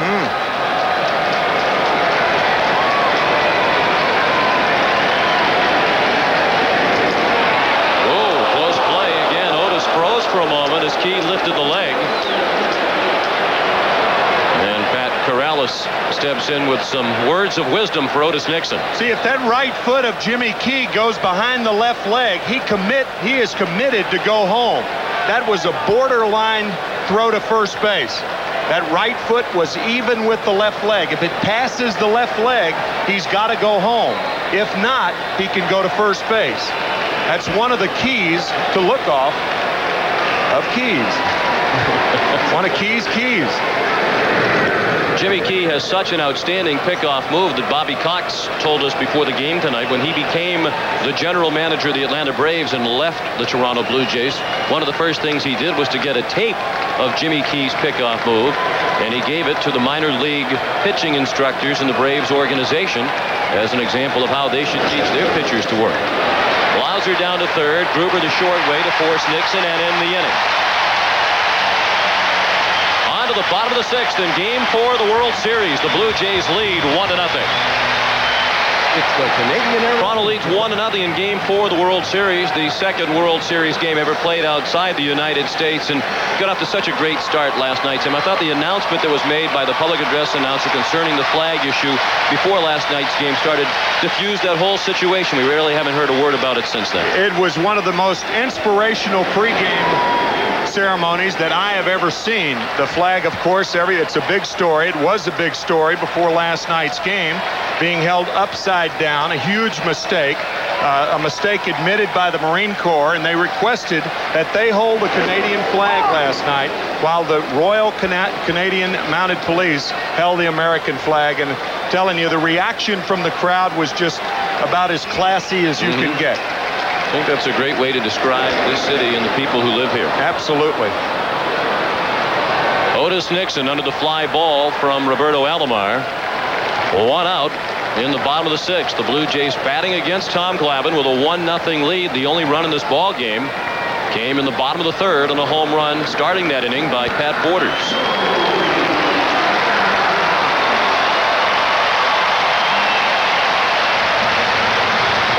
Joe Carter has bounced to third and lined into a double play.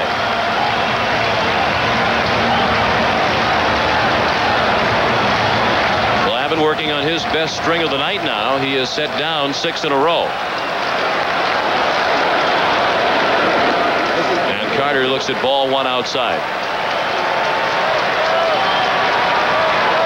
He'll be followed by Dave Winfield.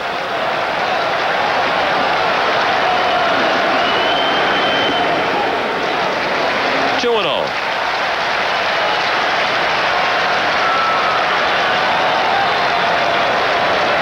As Tim mentioned, in Game 1, Tom Glavine was drafted by the Los Angeles Kings of the National Hockey League in the 4th round of the NHL draft. While he was in high school in Massachusetts, he elected to pursue a baseball career. And you can tell the interest in the World Series when the Toronto Maple Leafs last night played a game less than an hour away in Hamilton, Ontario, a regular season game against the Ottawa Senators, and only sold about 6,000 tickets. They ordinarily sell out every game. Joe Carter is aboard on a walk. Just the second, make that the third, thrown by Tom Glavine. And that'll bring up Dave Winfield, who drew one of the 2 other walks thrown by Glavine that came in the 4th inning. Pendleton and Berryhill at the mound. Again, we cannot see into the bullpen from our vantage point to ascertain whether or not there is bullpen action. The managers can't see into the bullpens here either, but they do have the benefit of TV screens located in each dugout. There it is beyond Cito Gaston, and he can punch up either bullpen to see how his men are faring in his bullpen or who is warming up in the opposing team's bullpen. That's their way of monitoring what goes on down there. Excellent choice of words. 1 ball on Winfield. They didn't miss a trick when they put this place together. They really didn't. Carter at first, 1 out, bottom of the 6th, 1-0 Blue Jays. Toronto out hitting Atlanta 4-3. It's been an error-free ball game to this point. Tell you who else didn't miss a trick. John Schuerholz of the Atlanta Braves putting this team together, nor Pat Gillick of the Toronto Blue Jays, the 2 general managers, respectively, of the Atlanta Braves and Toronto Blue Jays.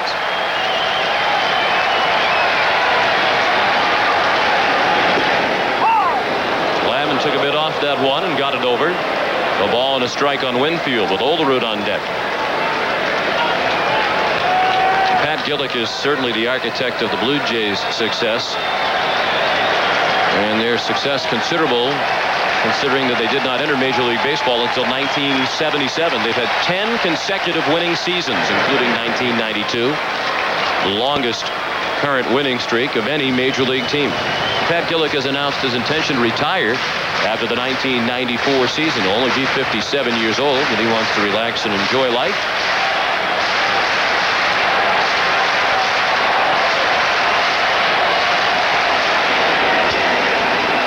Chop to third. Pendleton gets Carter. Lemke couldn't get Winfield. Carter erased for the second out of the inning. And Winfield is aboard at first with 2 down. We're at the Sky Dome in Toronto for Game 4 of the 1992 World Series. Toronto leads 2-1, and the Blue Jays lead Game 4 1-0 with 2 outs and a runner aboard in the 6th inning. The only run in this game on Pat Porter's leadoff home run in the bottom of the 3rd off Tom Glavine. Now John Olerud, who struck out swinging in the 2nd and then picked up his first hit of the World Series with a single in the 4th.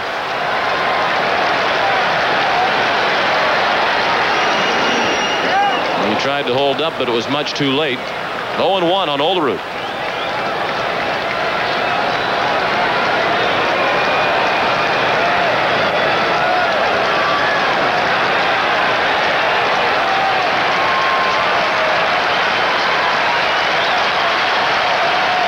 Glavine to first.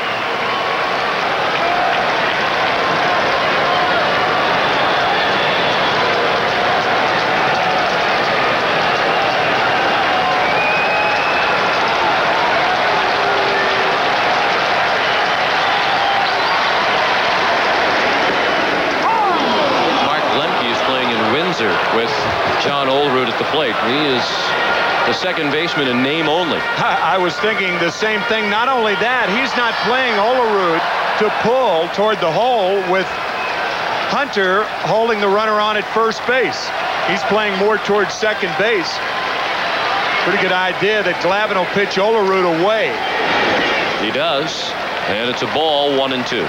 The middle infielders in particular, well, they can see the signs that a catcher is flashing, so you'll see them move according to the pitch. If it's an off-speed pitch, they'll play a hitter more to pull. If it's a fastball away, they'll play him more the other way. This is a changeup here. And bounce through the middle. Winfield around second. He'll continue toward third and get there as Nixon throws to second. So John Olerud is 2 for 3 tonight. And the Blue Jays threaten with 2 down in the 6th inning. Runners at first and third. Here is the changeup, and it hits the mid of Damon Berryhill, but you see how Olerud waits so very well. Branch Rickey used to say, a quiet bat and a good ball. 6 words. A quiet bat and a good ball, and this guy has a quiet bat and swings at good pitches. Branch Rickey would love John Olerud. Cito Gaston says when Olerud comes back to the bench, if he says a pitch was a ball, it was a ball, even if it was called a strike by the home plate umpire. He has a tremendous eye. Candy Maldonado is bounced to short and fly to left. 1-0 Toronto. They have a chance to build on that lead here in the bottom of the 6th inning. Glavine staying away, and he missed away. 1-0 on Maldonado.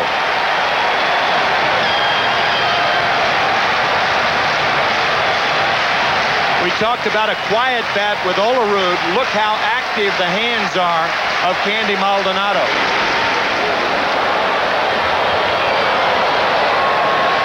Most hitters have movement in the hands. They do that to trigger their swing.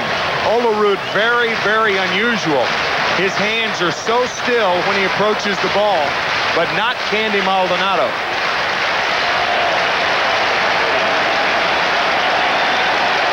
The 1-1 pitch. Late swing and a foul ball out of play to the right. Maldonado now 0 for 5 against Glavine in this World Series, and he's 2 for 16 lifetime against the Atlanta Southpaw. Maldonado at the plate with 2 outs, Winfield at third, and Olerud at first. in the 6th inning. Tom Glavine and the Braves trailing 1-0. The 1-2 pitch fouled away.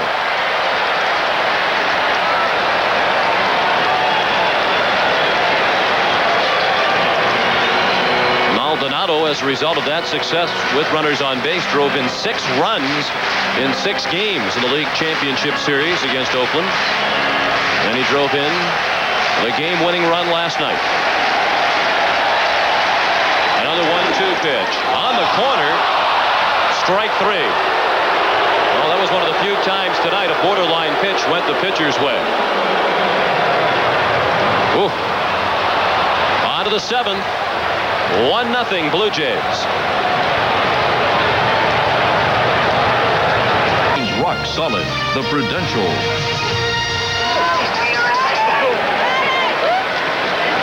Seventh inning with Toronto leading 1-0 in Game 4 of the World Series. Jimmy Key's fastball missed to Terry Pendleton.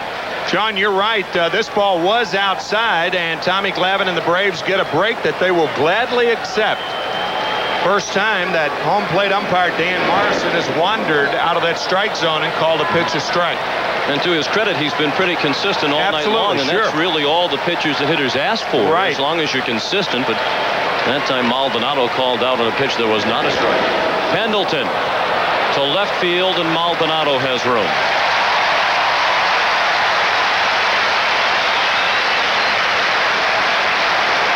Todd Stottlemyre has started throwing in the Toronto bullpen. Jimmy Key is cruising right along. He's only allowed 3 hits. The Braves have only had 3 base runners through 6 1/3 tonight. The Braves have combined 3 for 21 in this game, and they're now hitting 186 as a team in this World Series with only 2 extra base hits. That's how good your pitching is. If you hit 186 through nearly 4 full games and only have 2 extra base hits, you're going to be behind in the World Series. Lonnie Smith up there with a count of 0-1 and now 0-2. Jimmy Key has been most impressive tonight.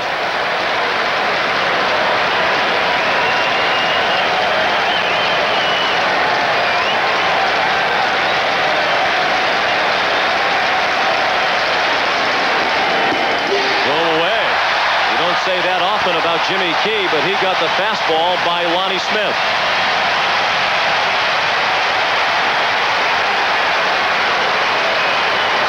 In last night's ball game, that remarkable catch by Devon White with Deion Sanders on at second base and Terry Pendleton on at first.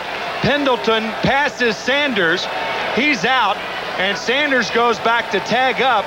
The throw to John Olerud over to Kelly Gruber, and what could have been and should have been a triple play was a double play initiated by a remarkable catch by Devon White. Some people even comparing it to Mays' catch in 1954, and Devon White, scary thing is he says, I've made better catches than that. There's Deion Sanders, who's not in the lineup tonight for Atlanta. Justice again sends it in the direction of Devon White. This one a much more routine play. Jimmy Key works another 1-2-3 inning. It's stretch time, but they're coming to their feet anyway for Jimmy Key. Career home run in a World Series game was Mickey Lolich. 7th inning stretch is presented by new improved Head and Shoulders. Another World Series moment from Game 4 in 1969. There's the ball hit to the outfield. Robinson playing his safe. Kuroda makes the dive. He's got it. Here comes Robinson in to the plate. Scores. Tie ball game. Diving one-handed catch by Ron Swoboda of that Brooks Robinson liner of the 9th inning. Helped hold the Orioles to 1 run. It sent the game into extra innings. That's won it in 10, 2-1. Went on to win the series over Baltimore. Kelly Gruber with a swing and a miss for strike 1. He's 0 for 2 tonight. Last time up, he bounced into a 6-4-3 double play. Glavine has been walking the tightrope in just about every inning. He's only worked 2 1-2-3 innings through the first 6. Blue Jays have stranded runners in scoring position 4 of the 6 innings. So they have had chances to blow this game open with 2 out base hits. 1-2 now on Gruber. It's the bottom third of the order. Gruber, Borders, and Lee against Glavine.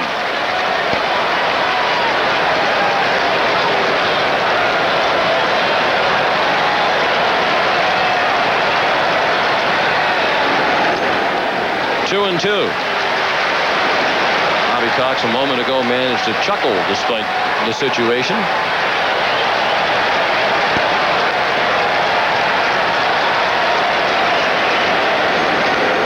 Breaking ball bounced foul. Still 2 and 2. Situations like these, chuckles come through clenched teeth.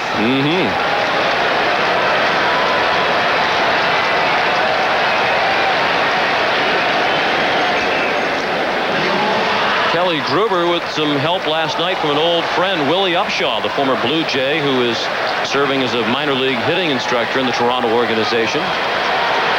Kelly said he got a couple of pointers from Upshaw before the game last night, helped him relax at the plate, and he thought it contributed to his home run.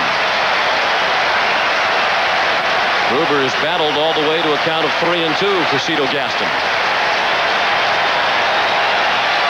The payoff pitch to the leadoff batter is ball 4. The 4th walk thrown by Glavine. Tommy has only struck out 1 tonight, and that was rather 2 tonight, and one of those was on the borderline pitch last inning to Maldonado. Gruber with decent speed. He's been slowed this season by injury. And Borders at the plate. He has accounted for the only run in this game with a leadoff home run in the 3rd.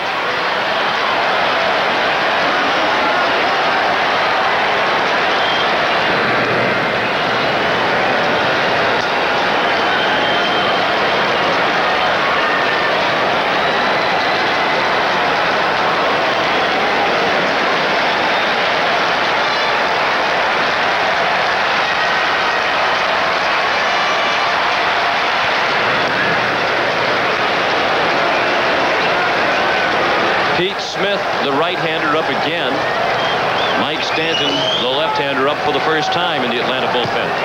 Ed Yost, the bullpen coach, in the middle.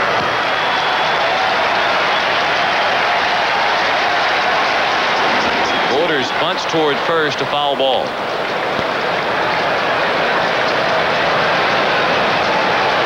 Damon Berryhill 1 for 13. He did have the 3-run homer in game 1. And Pat Borders 5 for 11, and he's bunting in this situation? No way. I think he either missed a sign, or if he was sacrificing, I think it's the wrong play. I mean, here's your hottest hitter, right-hander against a left-handed pitcher. You have the hammer. It's a 1-0 ball game. I think you go for the throat in this situation. You don't play add-on baseball. And you have the number 9 hitter on deck in the ice-cold Manuel Lee, who's just 1 for 11 in the series with his 0 for 2 tonight. Devon White is in the hold, and he is 2 for 3 tonight. But coming into this game, he was ice-cold. 1 for 13. So he's 3 for 16, even though he is 2 for 3 tonight. But I think the odds are better if you swing away here. And, of course, you have to now with the count 0-2. Bottom of the 7th, 1-0 Toronto. The 0-2 pitch is just inside. Glavine has been uncharacteristically wild tonight. He's walked 4 in 6 innings plus 1 batter. He averaged fewer than 3 walks per 9 innings this year.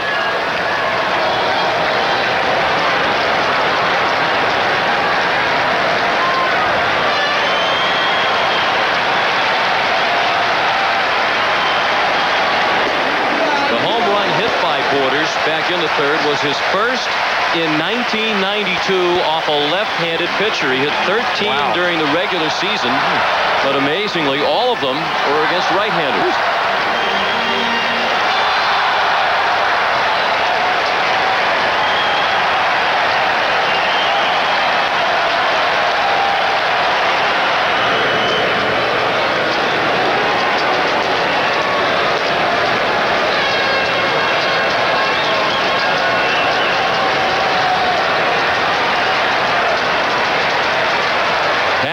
Peters, a native of Lake Wales, Florida, at the plate with Kelly Gruber at first base and nobody out. Nixon was playing in left center. He has to drift to right center to make the catch. 1 out, and Gruber is back to first.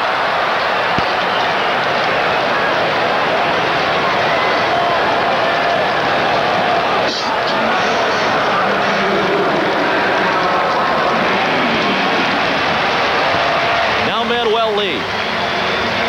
He's 0 for 2. Has bounced to second and to third. One thing Manuel Lee did this year, he cut down on his strikeouts. Last year, he became the only player in Major League history to have over 100 strikeouts with no home runs. That's not a good combination. No. It means your on-base percentage is way, way down. But he did have a much better year this year than he did last year with the bat. Struck out only 73 times and hit 3 homers and hit for a respectable average of 263.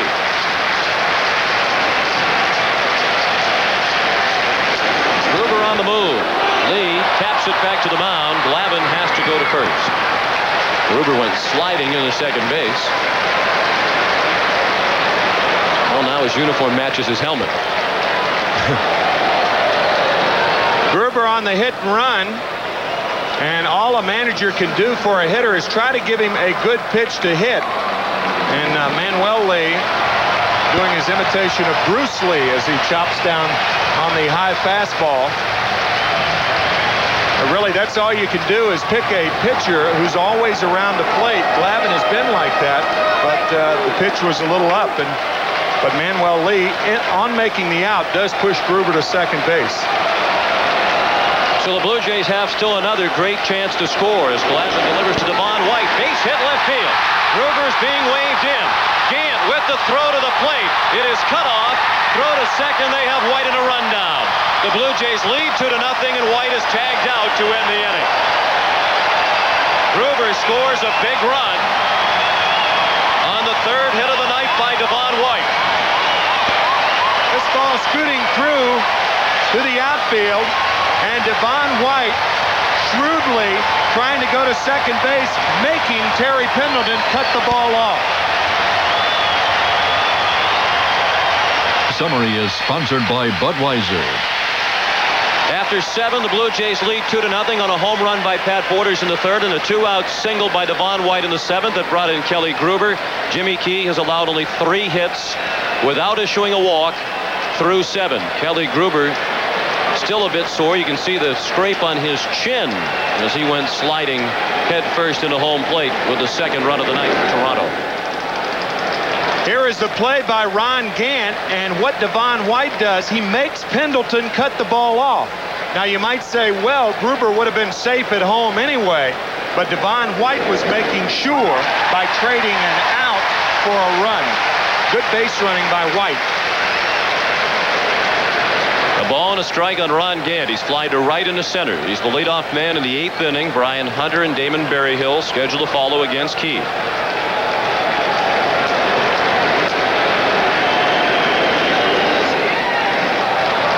And should Key falter, Toronto is to the part of the ball game where its bullpen specializes.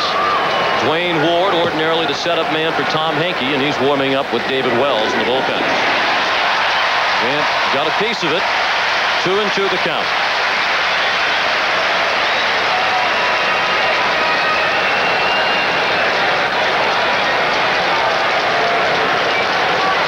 Gruber has also been bothered by a sore neck lately, and looked like that was bothering him during the break between innings. The trainer did come out onto the field. Breaking ball hammered past Gruber into the left field corner. It was not touched by any fans down there, and Ron Gant breaks an 0 for 16 with a leadoff double. The first extra base hit of the night for Atlanta, and just the third for the Braves in the World Series. A breaking ball hammered between Gruber and the bag. Kelly way off the bag, of course, with the 2-run lead. It's interesting, had they not gotten the lead to 2 runs to 2-0 with that run, Gruber probably would have been on the line and sucks that ball up.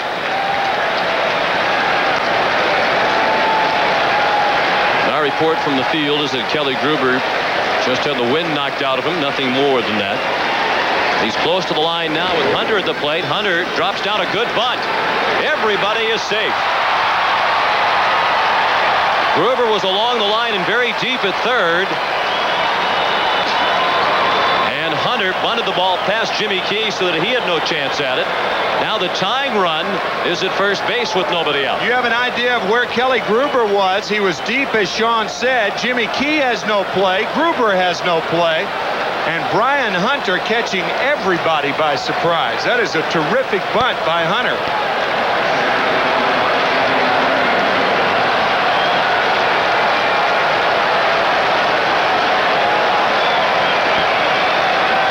Jimmy Williams threw a slew of signs for Berryhill and the 2 runners. Berryhill was struck out and bounced back to the mound.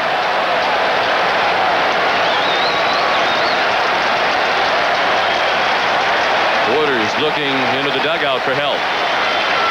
We're in the 8th inning. Toronto leads 2-0. Berryhill pops up a bunt. Borders fields it in foul ground for the first out. Well, with Berryhill struggling, they were trying to get that tying run in a scoring position, but it backfired as he popped up the bunt. I think the key word is struggling there. As a right-handed batter, Berryhill has not done well during the series. He elects to bunt, and the problem that Bobby Cox has, he can't pinch hit for Berryhill unless you want to go to a guy like Francisco Cabrera. If it's the 9th inning, that may be what he would have done.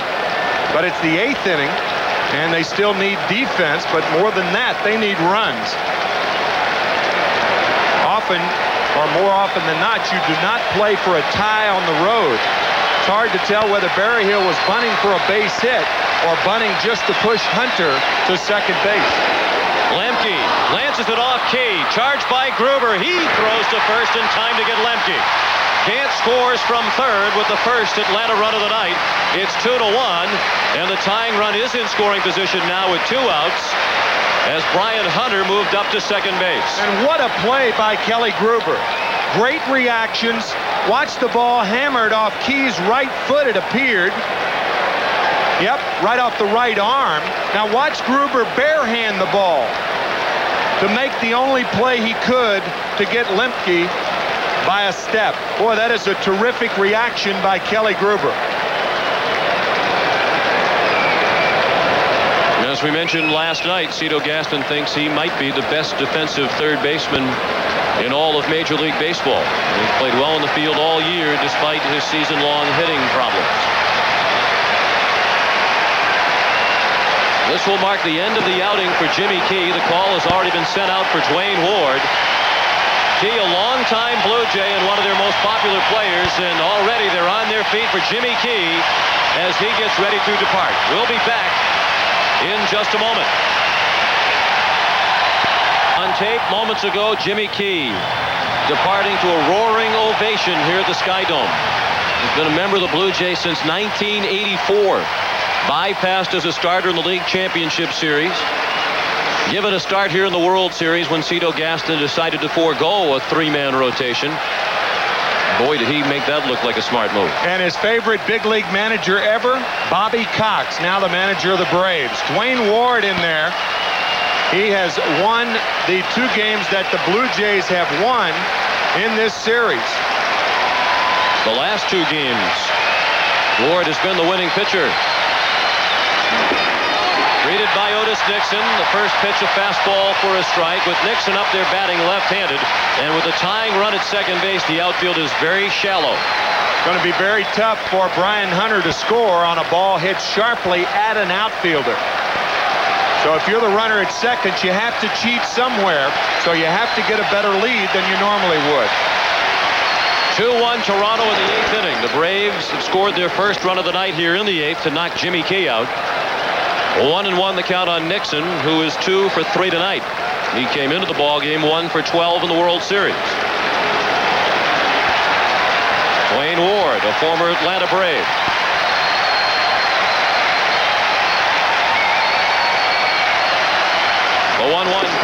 Late swing by Nixon. Brian Hunter, the runner at second with 2 down.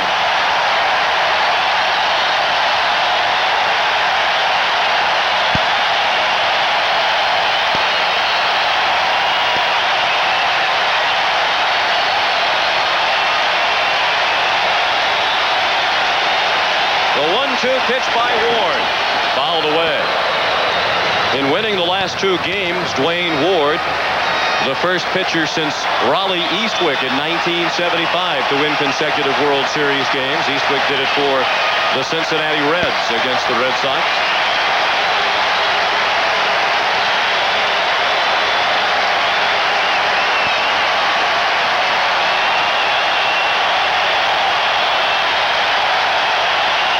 Another 1-2 pitch, fouled away. Took a moment for many in the house to realize that Nixon got a piece of that ball. And Brian Hunter, when Nixon made contact with the ball, Hunter was more than halfway to third base. With 2 outs and 2 strikes, the runner at second base on contact just takes off.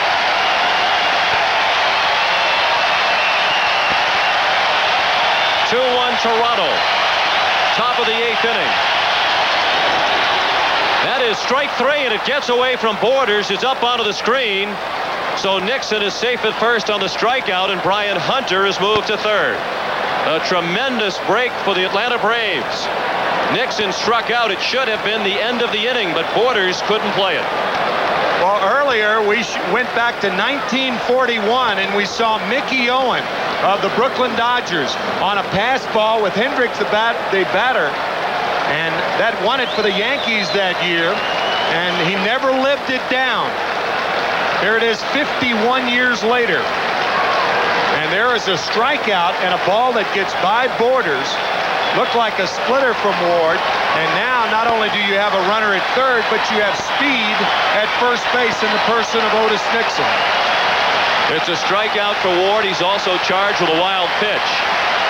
Jeff Blauser at the plate. 1 for 3 tonight, a single back in the first inning. Nixon takes off. The pitch is a ball. Borders ignores Otis Nixon, who goes to second with a stolen base. When you think about a pinch hitter in a situation like this, Jeff Blauser has really been struggling. Otis Nixon steals the base easily, but you have Deion Sanders on the bench, and he was 3 for 4 in last night's game. And Sid Bream, another possibility, hitting .375 in the series. Yep. They do have the left-hander Wells throwing in the bullpen. That's down the line. Olerud to Anita, play it and end the inning. The Braves leave 2 men in scoring position. On to the bottom of the 8th at the Ruckus Skydome. 2-1 Toronto.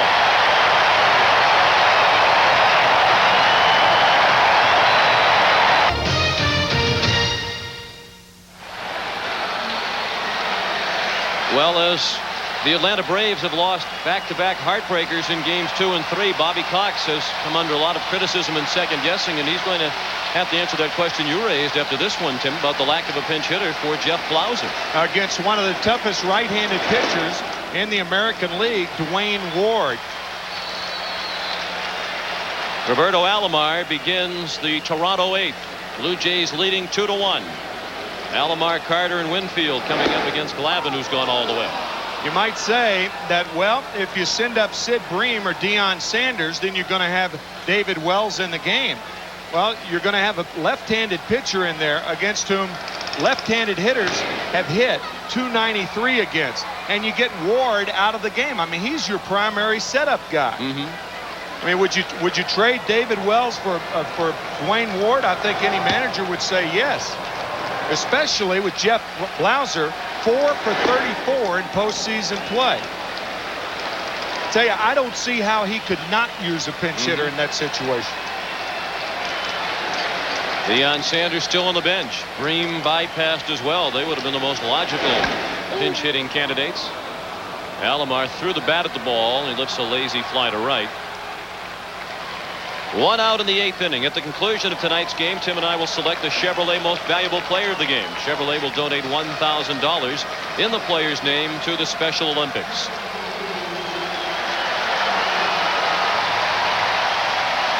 Sid Bream still relegated to the role of spectator as well. I think you'd go after a guy like Sanders with the tying run on third base because Sanders can beat out an infield hit. That's another advantage you have with a guy who can run like Deion Sanders. You have the tying run on third base. I think you give yourself every opportunity. Of course, Sanders hadn't faced a left-handed pitcher in a long time. But if he makes contact in the infield, those high chopper varieties, it's a tie ball game. I mean, I think there are a lot of ways to go, but Jeff Blauser against Dwayne Ward is the worst of those ways. Particularly with Blauser 4 for his last 34. Yeah. Swing and a miss by Carter. 1-2 on the Toronto right fielder. He's batting with 1 out in the 8th. The Blue Jays lead 2-1 as they try to take a 3-1 lead in the World Series. Wayne Ward got them out of the problem in the 8th. Carter lines one to short. Blauser caught it.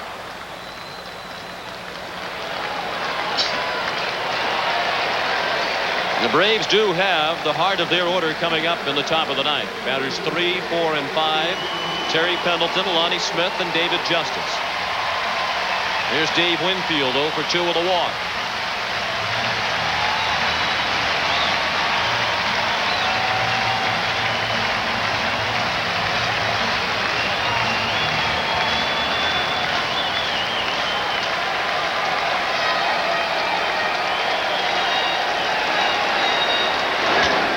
Short again.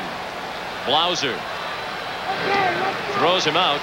Glavine works a 1-2-3-8. We go to the 9th. Pendleton, Smith, and Justice coming up for Atlanta.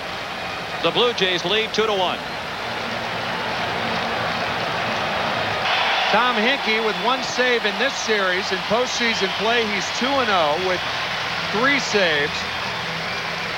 He had 34 on the season. Dwayne Ward, whom he replaced, had 12. So 46 saves but between the Hinkie-Ward tandem this season for the Blue Jays. Hinkie on to protect a 1-run lead in the 9th inning. Facing batters 3, 4, and 5 for Atlanta. Pendleton, Smith, and Justice. Terry Pendleton 0 for 3 tonight. He's 3 for 15 in the World Series. The Blue Jays are guarding each line.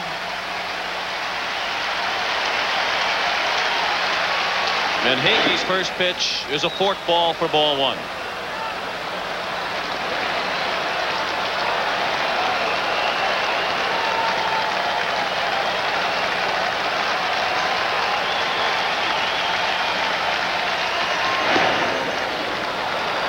Terry Pendleton seeking some revenge. You may remember Sunday night's game after Deion Sanders and that terrific at bat had walked. Terry Pendleton made the last out against Tom Hinkie with the tying run on second base. Pendleton taking all the way on 2-0. It's 2-1.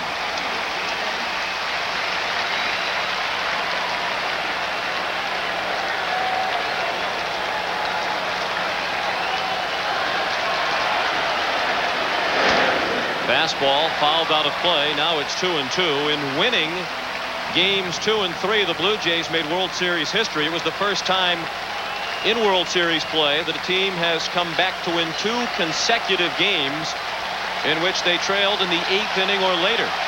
Now the Braves trying to turn the tables on the Blue Jays tonight.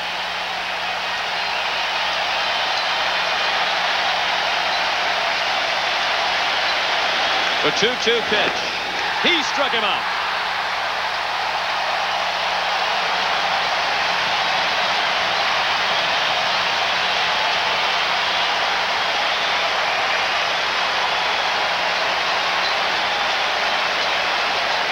The splitter on the 2-2 count, that ball, the bottom falling out of it. And Terry Pendleton, who normally is tough to strike out, goes down. The hands of a Hinkie sinker. That split finger fastball. Lonnie Smith. Ball 1 just missed. Smith is 0 for 3 with the strikeout by Pendleton. Batters 3, 4, and 5 in the Atlanta lineup tonight. A combined 0 for 10. good-looking swing. He tried to check it but couldn't. I think Lonnie tried to lure Hinkie into thinking that he was going to take a strike. He took a very close pitch and now goes after a ball in the dirt. 1 out and the bases empty in the top of the 9th. Toronto leads 2-1. The 1-1 to Smith. Bounce foul, and now it's 1-2.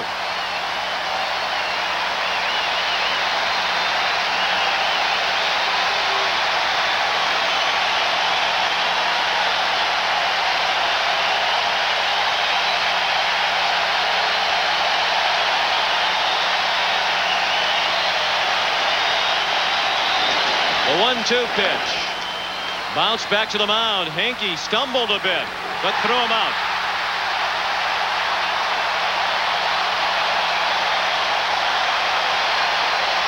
Two down in the 9th. Hinkie falls to the first base side, recovers,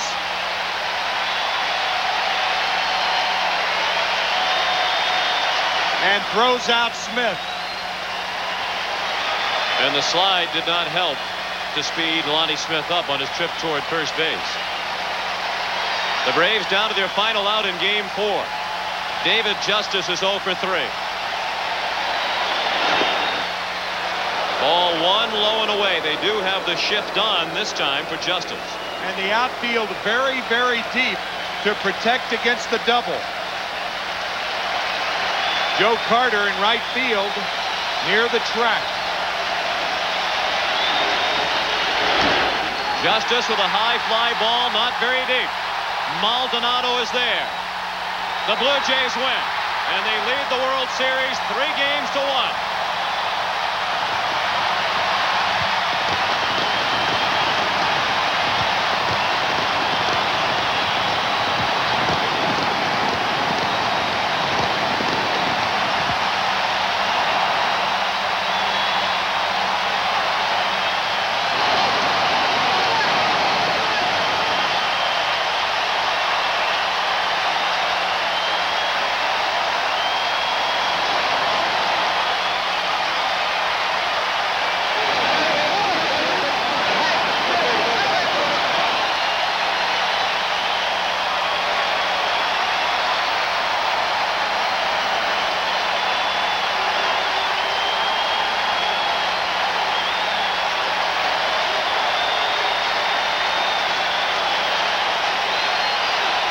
Tom Hinkie saves it for Jimmy Key as the Blue Jays win Game 4 by a final score of 2-1.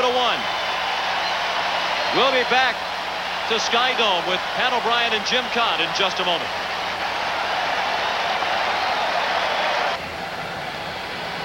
Pat O'Brien back at Sky Dome, where they are getting used to celebrating. Toronto is now 1 game away from winning the 1992 World Series, and obviously the first World Series for a Canadian team and for this franchise, which has been frustrated for so very, very long. Let's go down on the field now to Jim Kaat. Jim?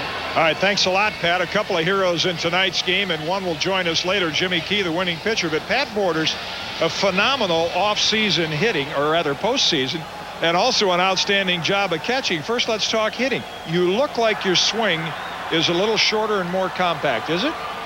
Yeah, I haven't been trying to hit the long ball. I'm just trying to get a couple of hits so maybe we can score some runs. And, this one here happened to be a changeup up in the zone. And didn't get real good wood on it, but it kind of scraped the back of the wall getting out of here. Larry Heisel, your hitting coach, says you are more selective now, and that seems to be a bit of improvement also.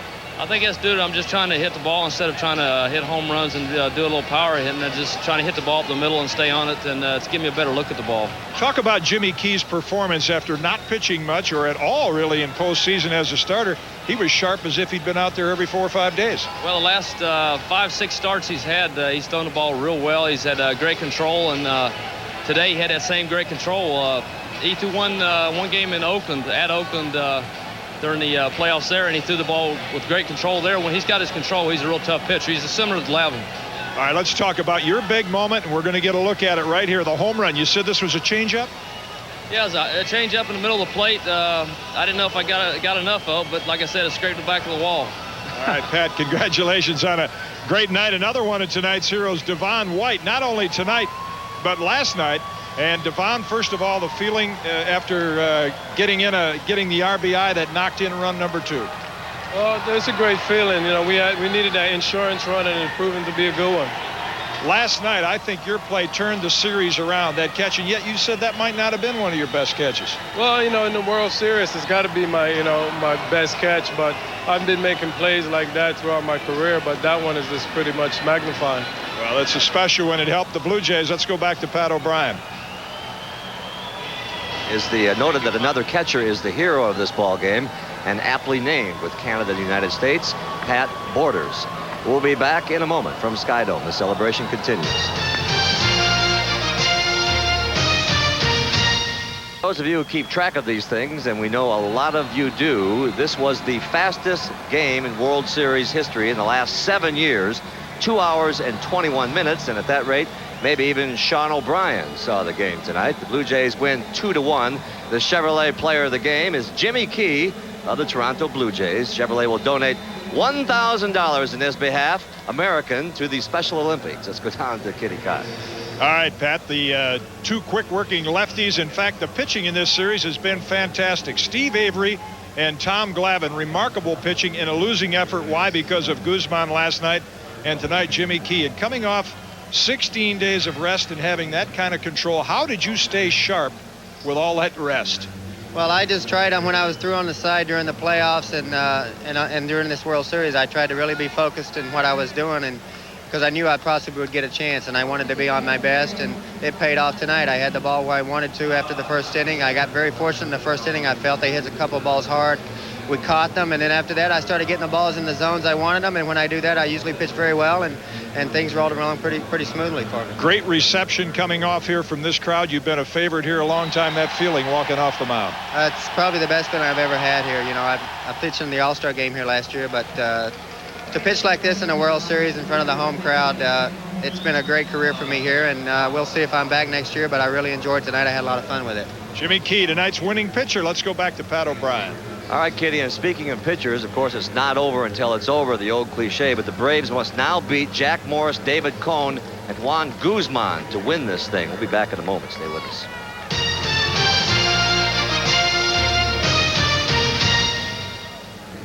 And once again, the final score of Game 4, Toronto 2 and Atlanta 1, and so Toronto takes a commanding 3-1 lead. The Blue Jays are 1 win away from a World Championship, and we'll have Game 5 for you tomorrow night beginning at 8 o'clock Eastern Time here on CBS.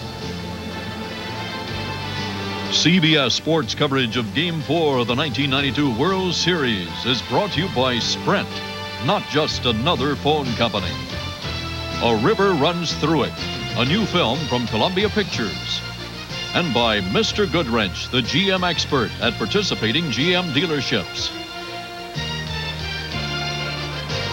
You've been watching the 1992 World Series here on CBS Sports. Perhaps this says it all for Toronto. Tough, hard work gets the job done. One more big night at the office. They are the world champs. We'll see you all tomorrow night, everybody.